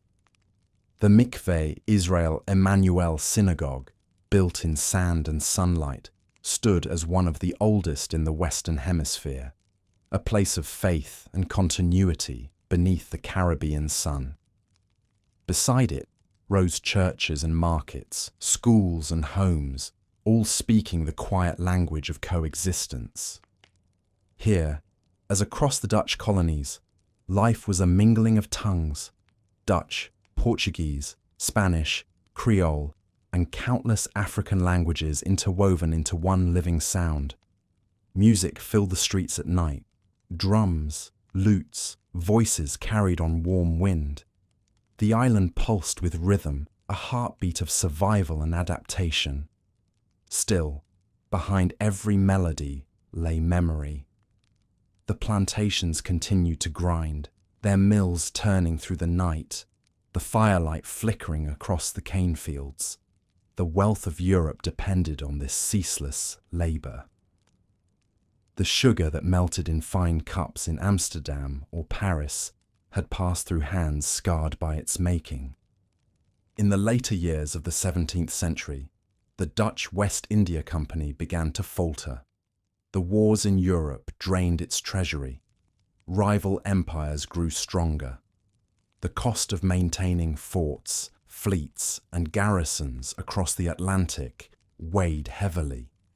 Yet even as its power waned, the trade it had built endured, carried on by private merchants and local planters who continued to profit from the cycle of toil.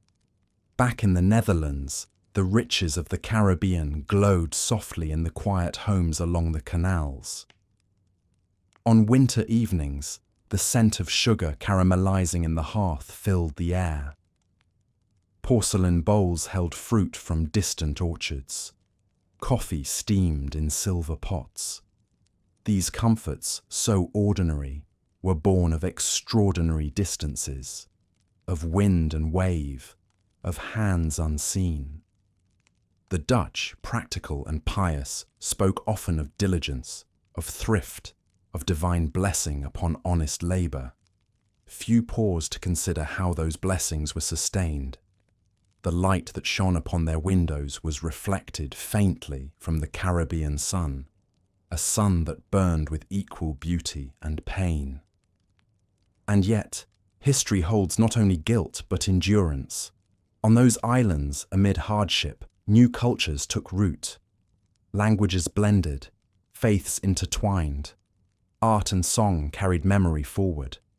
Curaçao's painted houses, Suriname's maroon villages, the rhythms that still echo in Caribbean music, all are traces of resilience that outlived empire. At dusk, when the day's heat softened, the Caribbean sky turned to copper and rose. The waves lapped gently against the shore, and the scent of sugar mixed with salt and seaweed. In the distance, a bell rang from a church tower, its chimes slow and mournful. Somewhere beyond the hills, drums answered, low, steady, and human. The sun sank, and the islands glowed with afterlight. Shadows stretched long across the cane fields, touching both house and hut, both oppressor and oppressed. The night that followed was warm and fragrant, the stars above bright as polished metal. And in that stillness, beneath the hush of waves and wind, the story of the Dutch in the Caribbean continued. A story of contrast, of brilliance and burden, of cruelty and creation intertwined. The sugar that had sweetened the Dutch Golden Age had also darkened it, leaving behind a taste both rich and sorrowful, the taste of the Caribbean sun and the shadows it could not burn away. The wind over Amsterdam had changed. It still moved through the rigging of ships and rippled the dark surface of the canals, but it no longer sang with the same brightness. It carried the scent of the sea, yes, but also of smoke and age, and the faint memory of distant storms. The Dutch Republic, once the envy of the world, once the heartbeat of global trade, had entered its long twilight. The 18th century began not with thunder, but with a sigh. The wars that had shaken Europe left behind treaties and debts, and even peace now came at a cost.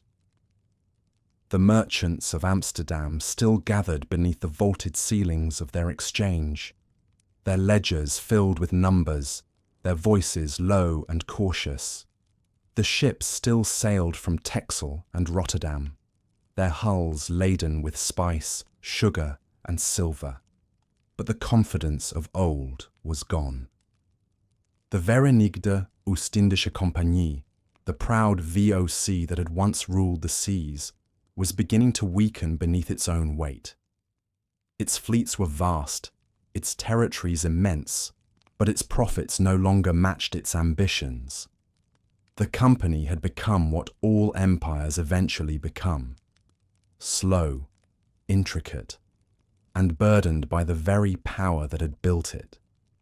In the ports of the Indies, the air still shimmered with heat and fragrance, but beneath the palm trees the warehouses grew quieter. The once bright paint of the forts faded to a weary grey. Trade continued, but it was no longer the adventure it had been. It was routine, cautious, careful. The world had grown more crowded. The English, the French, the Spanish, all had learned the arts of navigation, commerce, and control.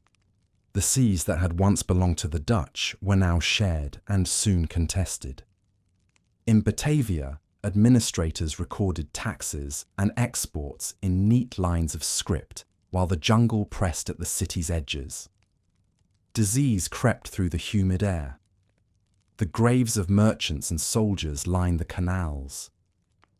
Tombstones carved with Dutch names, slowly sinking into the earth. The tropics, once seen as paradise, now seemed to whisper of impermanence. Back in Europe, the Republic's rivals had grown strong.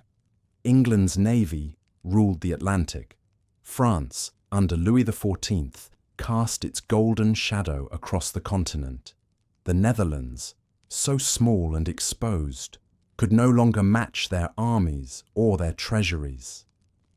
Yet the Dutch still held something no sword could claim: knowledge, skill, and a memory of endurance. When war came again, as it always did, the Republic fought not for conquest, but for survival. The War of the Spanish Succession, then the Austrian, then the 7 Years' War. Each left its mark, each drained a little more from the nation's coffers and spirit. The Dutch were no longer the initiators of history. They were its witnesses, weathering it with the same patience they had once shown the sea. Still, the land remained beautiful. The windmills turned, the fields of Friesland and Zeeland shimmered under clouds that drifted like slow ships across the sky. Villages kept their order, cities their dignity. In the evenings, candles still glowed in the windows along the canals, and the reflections trembled in the water like quiet memories of light. The people adapted, as they always had. The Dutch genius for precision and balance turned inward. Engineers built new dikes, architects designed graceful houses, and scientists continued to study the skies and the earth. In Leiden, scholars examined plants from distant colonies. In Amsterdam, bankers devised systems that would shape the world's economies for centuries to come. The empire might be fading, but its ideas were still alive. Yet even ideas can grow weary. The Republic's politics grew fractured, its once efficient councils divided by pride and age. The great families who had guided the nation, the merchants, the regents, the princes of Orange, quarrelled over power that no longer carried its old weight. The stadtholders, once symbols of unity, became figures of debate. The people, weary of taxes and foreign wars, longed for simplicity, for a return to the quiet dignity of earlier days. Abroad, the Dutch colonies drifted on, their fates tied to distant decisions. In Ceylon and Java, the VOC still ruled, but its officials often cared more for their own fortunes than for the company's. The great spice trade that had once filled Amsterdam's warehouses now filled those of London and Calcutta. Even the cinnamon that had scented Dutch drawing rooms began to lose its sweetness. In the Caribbean, the sugar islands changed hands between European powers with each new treaty. Suriname, Curaçao, St. Eustatius. Their names still carried Dutch echoes, but their wealth flowed unevenly, the profits overshadowed by the costs of control. The Atlantic winds that once filled the sails of the West India Company now seemed to blow toward other empires. And yet, in this slow unravelling, there was no collapse, only a gentle yielding, as if the Republic, having achieved more than it ever dreamed, was finally learning to rest. The people continued their rituals of work and worship. Children played along the canals. Artists painted clouds and meadows, still lifes and quiet corners of rooms where light pooled softly on pewter and glass. The Dutch had built their greatness upon endurance, and even in decline, they endured with grace. Their wealth might fade, but their culture, the steady rhythm of thought, labour and care, remained. The world, ever restless, might rush toward new wars and revolutions, but the Netherlands held to its own slower tide. In 1795, that tide turned again. The armies of revolutionary France swept across Europe, bringing with them new ideas, liberty, equality, and the fierce certainty of change. The old republic fell, replaced by the Batavian Republic, a creation of the new order. The age of merchants gave way to the age of citizens. The orange banners of the House of Orange came down. Tricolours of liberty rose in their place. For a time, it seemed the past itself had ended.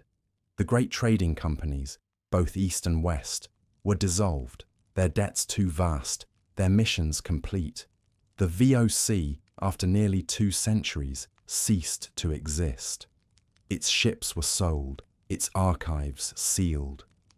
The symbol of the Republic's mastery of the world slipped quietly into history. But the Dutch were not a people to vanish. After Napoleon's fall, they built anew, a kingdom this time, not a republic, ruled by the restored House of Orange. The sea still defined them, but now it was no longer conquest they sought. It was connection and survival. Throughout the 19th century, their empire changed shape again. The East Indies remained their greatest colony, rich and restless. The Caribbean possessions grew quieter, their sugar estates dwindling as slavery was finally abolished. In 1863, when the law ended that long darkness, the bells of churches rang across Amsterdam. The air smelled of rain and relief. For the first time in centuries, the nation looked not outward, but inward, toward the slow healing of its conscience. By then, the Golden Age was only a story, a reflection shimmering in the canals at dusk. Yet its spirit still lingered. The architecture, the paintings, the songs of the wind through the dikes, all carried the memory of a time when the smallest of nations had dreamed across the world. In the evenings, along the Amstel River, old sailors sat and told stories of Batavia and Banda, of cinnamon forests and storms beyond the Cape. Their voices were slow, their eyes distant. Around them, the younger generations listened, half in wonder, half in disbelief. The world they described was gone, replaced by steam and industry, by trains and telegraphs. But their words still held the scent of the sea, and in that scent lay something timeless. The Netherlands had not fallen, it had simply changed its shape, as all things shaped by water must. The empire that once spanned the oceans had become an echo, a set of memories, a rhythm within the tides. On still nights, the canals reflected the moon like a coin dropped into water. Windmills turned lazily against the stars. Somewhere in the distance, a bell tolled across the flat land. Its sound was soft, familiar, a note of endurance that had outlasted power. The Dutch Republic had lived by the sea, and the sea had outlived the Republic. But between them remained something eternal, a balance, a patience, a belief that even in decline, beauty could persist. The age of empires was passing, but the lessons of its rise and fall would stay, written not in stone or gold, but in the light that moved quietly across the water. And in that light, faint, silvery and calm, the story of the Dutch Empire settled into memory, like a ship finally at anchor after a long voyage, its sails folding in the wind as the tide carried it gently home. The rains came early that year in Java. They fell in long silver lines, warm and unhurried, soaking the red earth and filling the canals until the water shone like bronze beneath the palms. The air smelled of clove and wet grass. In the distance, thunder rolled like the turning of a slow drum. Beneath that sky, the Dutch East Indies breathed, not with the restless energy of empire, but with the quiet rhythm of a land that had seen centuries pass across its fields. By the dawn of the 19th century, the Dutch no longer ruled the seas, yet here, half a world away, their presence still held. The old Verenigde Oostindische Compagnie had vanished into memory, dissolved beneath its debts and exhaustion, but its legacy remained. the forts, the roads, the cities, and the mingling of peoples that had made these islands a world within a world. Batavia, once the proud jewel of the VOC, had grown weary yet graceful. The canals that mirrored palm and sky were narrower now, edged with the shadows of tamarind trees. The air was thick with life, the hum of insects, the call of distant markets, the faint clang of iron from the docks. Dutch families, Javanese servants, Chinese merchants, Arab traders, all lived within the same humid breath of the city. It was a place of mingled voices and blended aromas, of old Europe softened by tropical time. In the mornings, mist drifted up from the lowlands and hung over the rice fields like silk. Farmers bent among the flooded terraces, their straw hats bright against the green. The rhythm of planting and harvest continued as it always had, indifferent to governors and decrees. Beyond the villages, volcanoes rose into the clouds, their slopes wrapped in forests that seemed to hum with the pulse of the earth. After the wars of Napoleon, the Netherlands had reclaimed its colony from brief British control. The new rulers arrived with a different spirit, more bureaucrat than adventurer, more cautious than bold. They spoke of efficiency, of reform, of balance. Yet beneath their order lay the same hunger that had driven the merchants before them, the need for the Indies to sustain the homeland. The 19th century became the age of cultivation. Under the Kulturstelsel, villages were required to grow export crops, coffee, sugar, indigo, alongside their rice. Each harvest filled the ships that carried wealth back to Amsterdam, but it also took food from local mouths. The system, though polished and practical, weighed heavily on those who worked the soil. Still, the islands remained luminous. Travellers wrote of the light, of mornings where the air glowed like amber, and evenings that melted into indigo. Artists and administrators painted and sketched, trying to capture what words could not: the curve of a mountain at dusk, the gold of a banana leaf in rain. Some among the Dutch began to see the Indies not only as a possession, but as a wonder. Scientists catalogued its plants and animals. Linguists recorded its languages. Writers sent home letters filled with awe. In those pages, Europe read of Java's beauty, of temples rising from jungle mist, of gamelan orchestras shimmering in the night, of dances that told stories older than any empire. The Royal Dutch Institute for the Tropics collected artifacts, masks and manuscripts. Scholars in Leiden and The Hague pored over them, tracing the lineage of civilizations that had flourished long before Dutch ships had arrived. Slowly, a recognition grew that this land was not the creation of empire, but the inheritance of its own people. In Batavia, society shifted.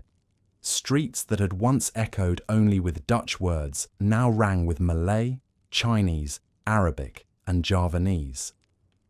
The descendants of mixed families, Indo-Europeans, filled the middle ranks of administration, bridging cultures with fluency and grace. Coffee houses buzzed with talk of art and politics, of reform and responsibility. The tropics had shaped their own Dutchmen, sun-browned, fluent in several tongues, half European and half something new. As the 19th century gave way to the 20th, the world outside began to move faster. Steam replaced sail.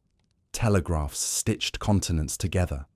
Across Asia, the winds of nationalism stirred. The people of the Indies listened. They read the newspapers that arrived from Europe, spoke quietly in schools, and began to imagine a future that belonged to them. Among them rose new voices: Raden Ajeng Kartini, a Javanese noblewoman who dreamed of education for women; Sukarno, a young engineer who spoke of independence with eloquence that could move crowds; Hatta, Shahriar, and others whose names would one day fill the pages of a new nation's history. For now, they were only whispers, but whispers can become storms. Back in the Netherlands, there were those who felt the change. Politicians spoke of an ethical policy, a new philosophy of colonial duty that promised to bring progress, education, and health to the Indies. It was, at least in words, a recognition of shared humanity. Schools opened. Roads extended deeper into the countryside. Doctors and teachers replaced some soldiers and clerks, yet the old imbalance remained. The profits still flowed north. The decisions were still made across the sea. Batavia, now modernizing, grew into a city of electric lights and bicycles, of cinemas and colonial clubs where ceiling fans spun lazily above polished floors. Jazz drifted from verandas at night. The scent of coffee mingled with rain on hot pavement. Dutch children played beside Javanese ones in the gardens, their laughter rising together like the cry of birds at dawn. But beyond the cities, discontent grew. Farmers whispered of land and taxes, of the right to eat what they grew. In the tea houses and student halls, young men read about revolutions in faraway lands, the United States, France, Japan. The idea of nationhood, once foreign, began to take root in the tropical soil. And still, life unfolded with the patience of the islands. The rice ripened, the volcanoes smoked, the markets bustled with fruit and laughter. Empires moved like shadows across the surface of this rhythm, but the rhythm itself never changed. When the Great War swept through Europe, the Netherlands remained neutral, but its colonies felt the tremors. Ships were seized, trade slowed, prices shifted. After the war, the world seemed older. The Dutch, exhausted but still holding their distant dominions, tried to preserve what they could of order and routine. Yet the spell was broken. The age of empires was passing. In the 1930s, a new kind of silence settled over the Indies, the hush before storm. The global depression cut deep. Plantations closed, and poverty spread through the villages. The promise of the ethical policy faded into rhetoric. The young no longer spoke of reform, but of freedom. And then, in 1942, the ocean brought a different fleet, not Dutch, not European, but Japanese. The empire that had ruled these islands for 3 centuries vanished almost overnight. Dutch soldiers and civilians were interned. The old order collapsed beneath the weight of a new one. The war burned across the Pacific, leaving behind hunger, destruction, and awakening. When peace finally returned, nothing could be the same again. The people of the Indies had glimpsed a world without their masters. Their voices rose now, not as whispers, but as calls. In 1945, from the city of Jakarta, once Batavia, independence was declared. For 4 long years, the Netherlands tried to reclaim what it had lost, but the tide of history had turned irrevocably. By 1949, the Dutch flag was lowered for the last time over Java. The new Republic of Indonesia took its place among the nations, young, diverse, and full of the same energy that had once driven the Dutch across the seas. Back in Amsterdam, the news was received in silence. There were no parades, no speeches of triumph, only reflection. The empire that had begun on the misty shores of the North Sea had ended beneath the tropical sun. but the connection between the two worlds did not vanish. It remained in language, in art, in food, in family. Millions carried both legacies in their blood and memory. In the decades that followed, Indonesians and Dutch alike looked back across the ocean with a mix of longing and reconciliation. Writers told stories that wove the two histories together. Musicians blended their melodies. The sea that had once divided them now bound them in shared remembrance. Today, in the streets of Jakarta, the canals of Amsterdam still echo faintly. And in the Netherlands, the scent of clove and cinnamon still drifts from kitchens on winter nights. The empire was gone, but its echoes of mingled lives, of beauty and regret, remained, soft as the sound of rain falling on rice fields far away. As dusk deepened over Java, the air filled again with the rhythm of insects and the song of frogs. The sky turned violet above the darkening volcanoes. In the distance, the call to prayer rose and fell like breath. Somewhere a child laughed. Somewhere a bell tolled from an old Dutch church. The two sounds mingled, inseparable. And in that harmony, fragile, imperfect, enduring, lay the final gift of history, that even after the empires fade, their echoes can still find balance in the twilight.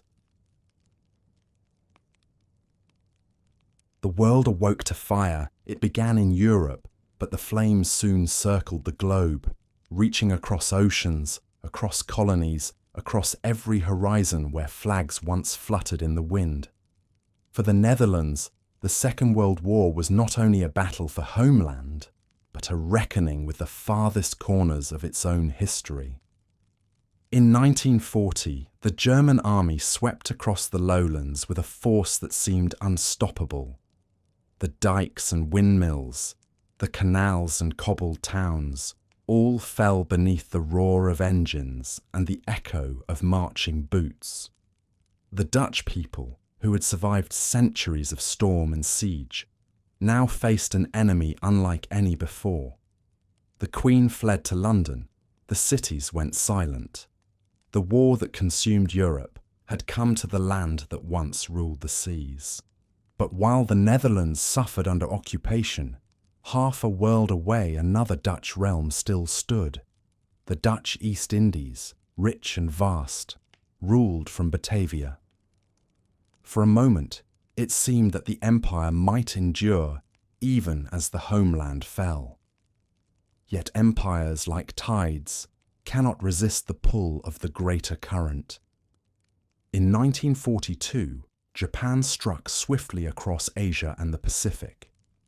Their forces advanced through Malaya and the Philippines, through the jungles and over the seas, until they reached the shores of Java. The Dutch, unprepared for such ferocity, fought bravely but briefly. Within weeks, the East Indies, held for more than 300 years, had fallen. The Dutch colonial soldiers were captured. Civilians, both Dutch and Indo-European, were herded into camps. The old order that had seemed eternal dissolved in days. The flag that had once flown over Batavia was lowered beneath a hot, indifferent sky. For the next 3 years, the islands lived in shadow. The Japanese occupation was harsh and transformative. The prisons were filled, the markets emptied.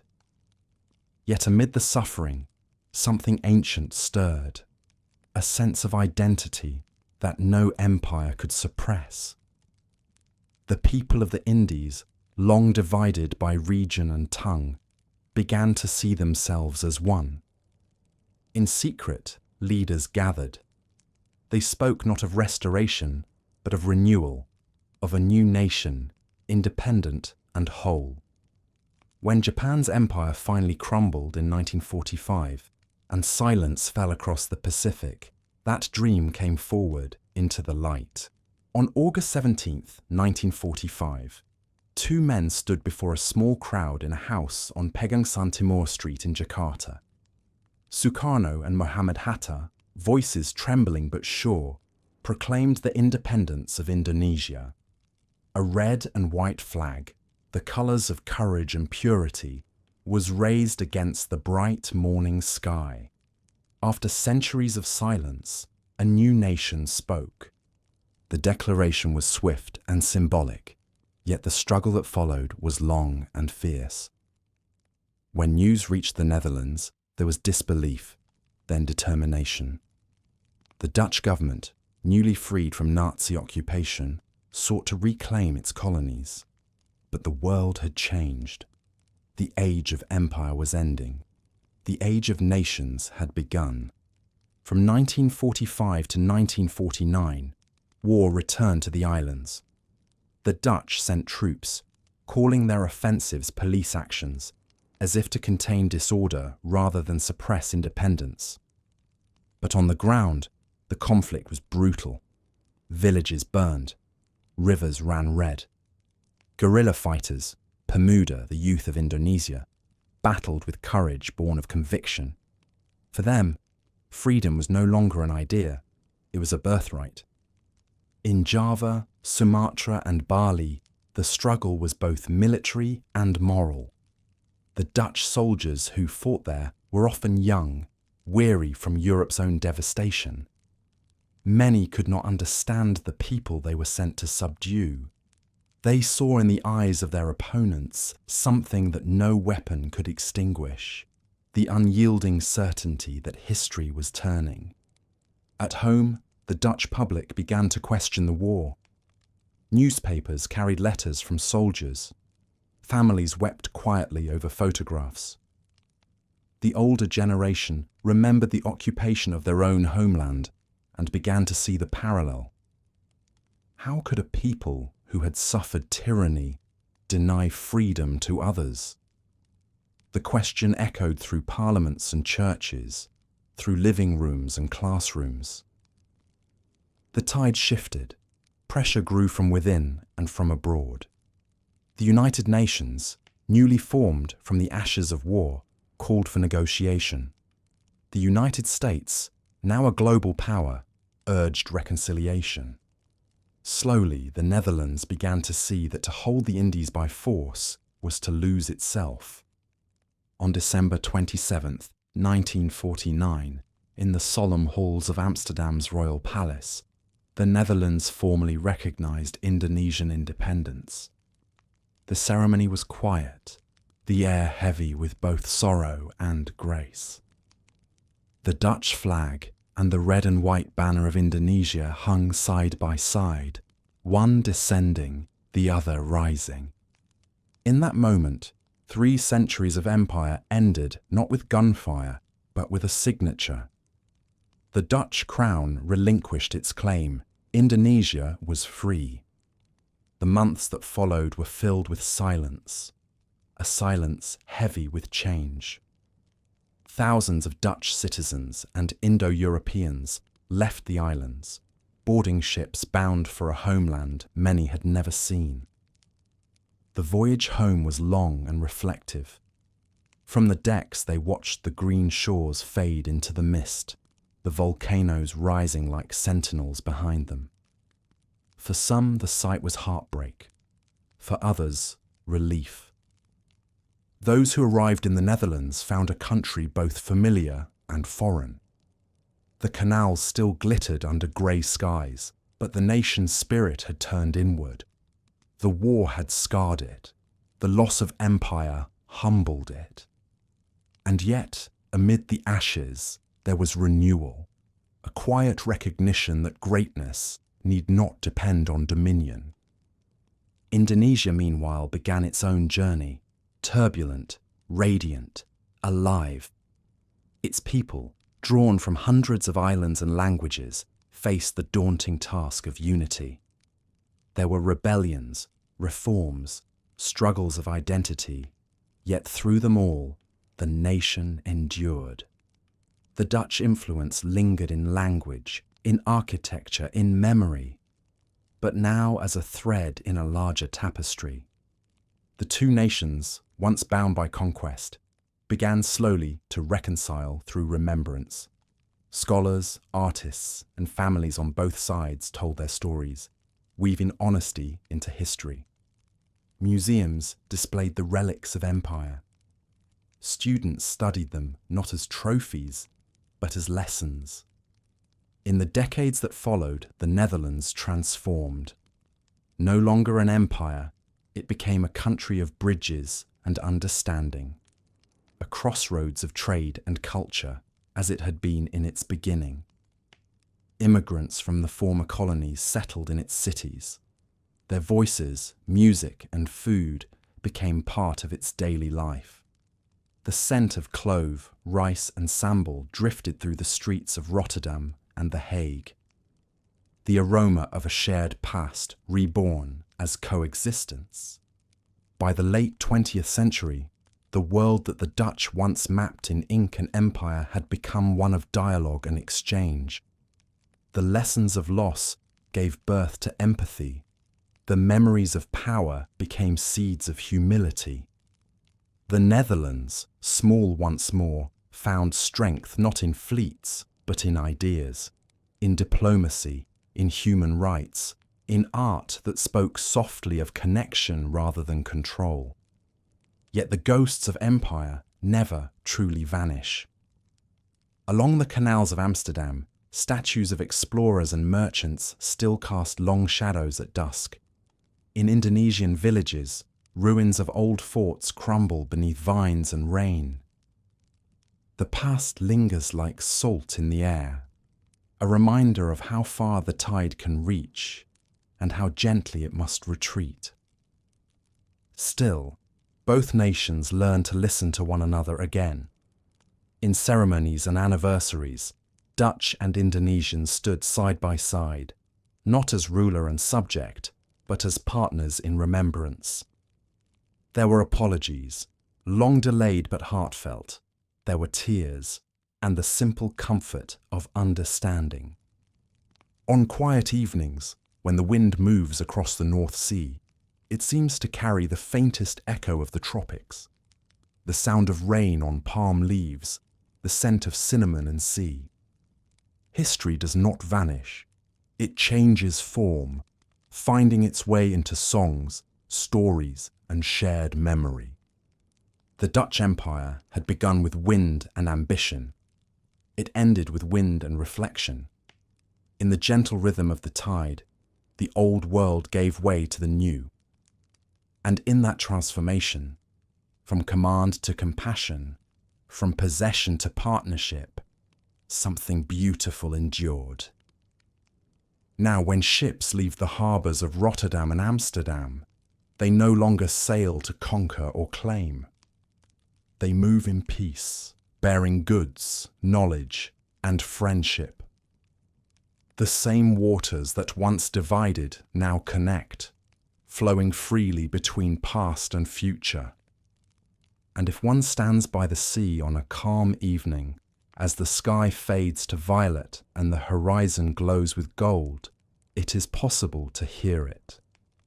The soft sigh of history breathing in and out, the voice of an empire that has learned at last how to let go.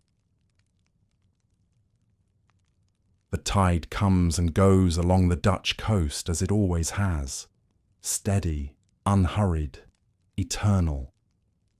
The same waters that once carried ships to every corner of the world now lap softly against the dunes, whispering stories to the sand. The gulls still cry above the harbour, the wind still hums through the masts, and the people still walk the narrow streets between the canals, their reflections swaying in the gentle ripple of evening light. Centuries have passed since the first sailors pushed away from these shores, their sails white against the grey sky. The world they helped shape has changed beyond recognition. Empires have risen and fallen, borders have shifted, and the maps they once drew with trembling hands have faded into history books. Yet the rhythm of the sea, the heart of it all remains the same. In the quiet of modern Amsterdam, the traces of that distant age linger in plain sight. The gabled houses still lean above the water, their facades rippled with time. Stone bridges curve gracefully over calm canals. At dawn, the mist rises in the same slow curl that once greeted returning ships. If one listens closely, the sound of bicycle wheels upon the cobblestones almost echoes the creak of wooden carts that once carried spices and silk. The city, so old and so new, carries its history like a reflection, clear yet softened by water. Inside the old warehouses along the Herengracht and Prinsengracht, offices and apartments now stand where once barrels of nutmeg and cinnamon were stacked to the rafters. The air no longer smells of the east. Yet on certain damp mornings, a faint spice seems to drift through the air, as if the past still lingers in the brick and timber. Museums hold the relics of empire, navigational instruments, ship logs, maps drawn in careful ink. But among these artifacts, the truest legacy is quieter. It lives in the language of trade and tolerance, in the art that captures everyday light, in the understanding that the sea gives and takes endlessly. The Dutch learned that truth long ago, that mastery over water is not domination, but coexistence. Their ancestors built dikes to hold back the tide, but also learned to live in harmony with it. The same patience guided them across oceans, a belief not in conquest alone, but in connection, in the endless dialogue between land and sea, self and world. Today, that spirit endures not in colonies or fleets, but in ideas. The Netherlands, once the centre of global trade, now champions dialogue, peace, and care for a fragile planet. It builds bridges where once it built forts. It studies the tides not for profit, but for preservation. In every project that reclaims land from water, there is an echo of the old resolve. The courage to adapt, to endure, to create balance from chaos. Across the oceans, in places once marked by Dutch sails, that legacy lives differently. In Indonesia, canals still flow through old districts where Dutch architecture leans gently beside palm trees. Churches and mosques share the skyline, their bells and calls to prayer mingling in the humid air. In Curaçao, pastel houses line the waterfront of Willemstad, their colours bright against the blue Caribbean Sea. A harmony born from many worlds meeting. In South Africa, Cape Dutch gables still rise over vineyards and valleys, their curves tracing a history both painful and proud. The legacy is not only in stone, but in people. Families whose ancestry spans continents, Dutch, Javanese, African, Caribbean, carry within them the story of the empire's long voyage, its brilliance, its cruelty, its blending of lives and worlds. Through them, the past is not distant. It breathes in language, in food, in the shared memory of survival. The Dutch Empire at its height was both light and shadow, a triumph of human skill and endurance, and a mirror of human greed and impermanence. Its ships map the world, but its reach also scarred it. To remember both is to honour truth, that history's beauty and sorrow are inseparable, that progress and pain often share the same wind. But even from the mistakes of power, something endures, the understanding that every tide turns, and that every empire must learn humility before the sea. In the Netherlands, the people know this well. The land itself teaches it daily. The polders, the windmills, the canals, all are acts of balance, of quiet conversation with nature. The water must be respected, never ignored. It is both enemy and ally, destruction, and deliverance. So too was the empire, a vast tide that once rose, glittering and unstoppable, then ebbed away into reflection. Now, in the evenings, when the light over Amsterdam fades to gold, the city feels like a painting come to life, calm, measured, full of small movements. A woman cycling home with flowers in her basket, a child tossing crumbs to swans beneath a bridge, the ripples in the canal catching the last of the sun like molten metal. The world has grown smaller, yet its wonder remains endless. Somewhere, in a quiet museum room, an old map hangs under glass. Its edges are worn, its colours faded to sepia. Across its surface, the names of lands once claimed in orange ink stretch like veins. Batavia, Ceylon, Suriname, New Amsterdam. They are no longer Dutch, but their names still sing softly in memory. The map is no longer a chart of power, but of connection, a reminder of how the sea binds what time separates. And perhaps that is the truest inheritance of the Dutch Empire, the awareness that the world is one continuous horizon, shared by all who dare to cross it.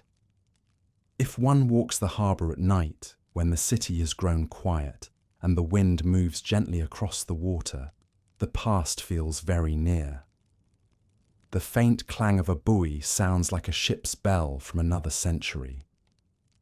The smell of rain on salt recalls journeys long ended. The reflections of streetlights tremble on the canal as though they were lanterns carried by unseen sailors making their way home. The Dutch Empire is gone, yet the sea remains, vast, patient, and forgiving. It keeps its own memory, written not in books, but in waves. It remembers the ships and the storms, the explorers and the exiles, the ambition and the awe. And in that remembrance, it offers something the empires themselves could not: peace. At the edge of the water, where the wind meets the land, the story closes in quiet balance. The Netherlands endures, small, low, luminous, no longer the ruler of oceans, but still the keeper of their rhythm. The same rhythm that began the story carries it now to rest. The slow turning of tides, the whisper of sails in the distance, the endless breathing of the sea. And as the last light fades, the wind from the west moves softly through the reeds, through the masts, through the still canals of Amsterdam. It carries no anthem, no triumph, only memory. The memory of a people who once sailed beyond the horizon and learned in time to listen when the sea whispered back.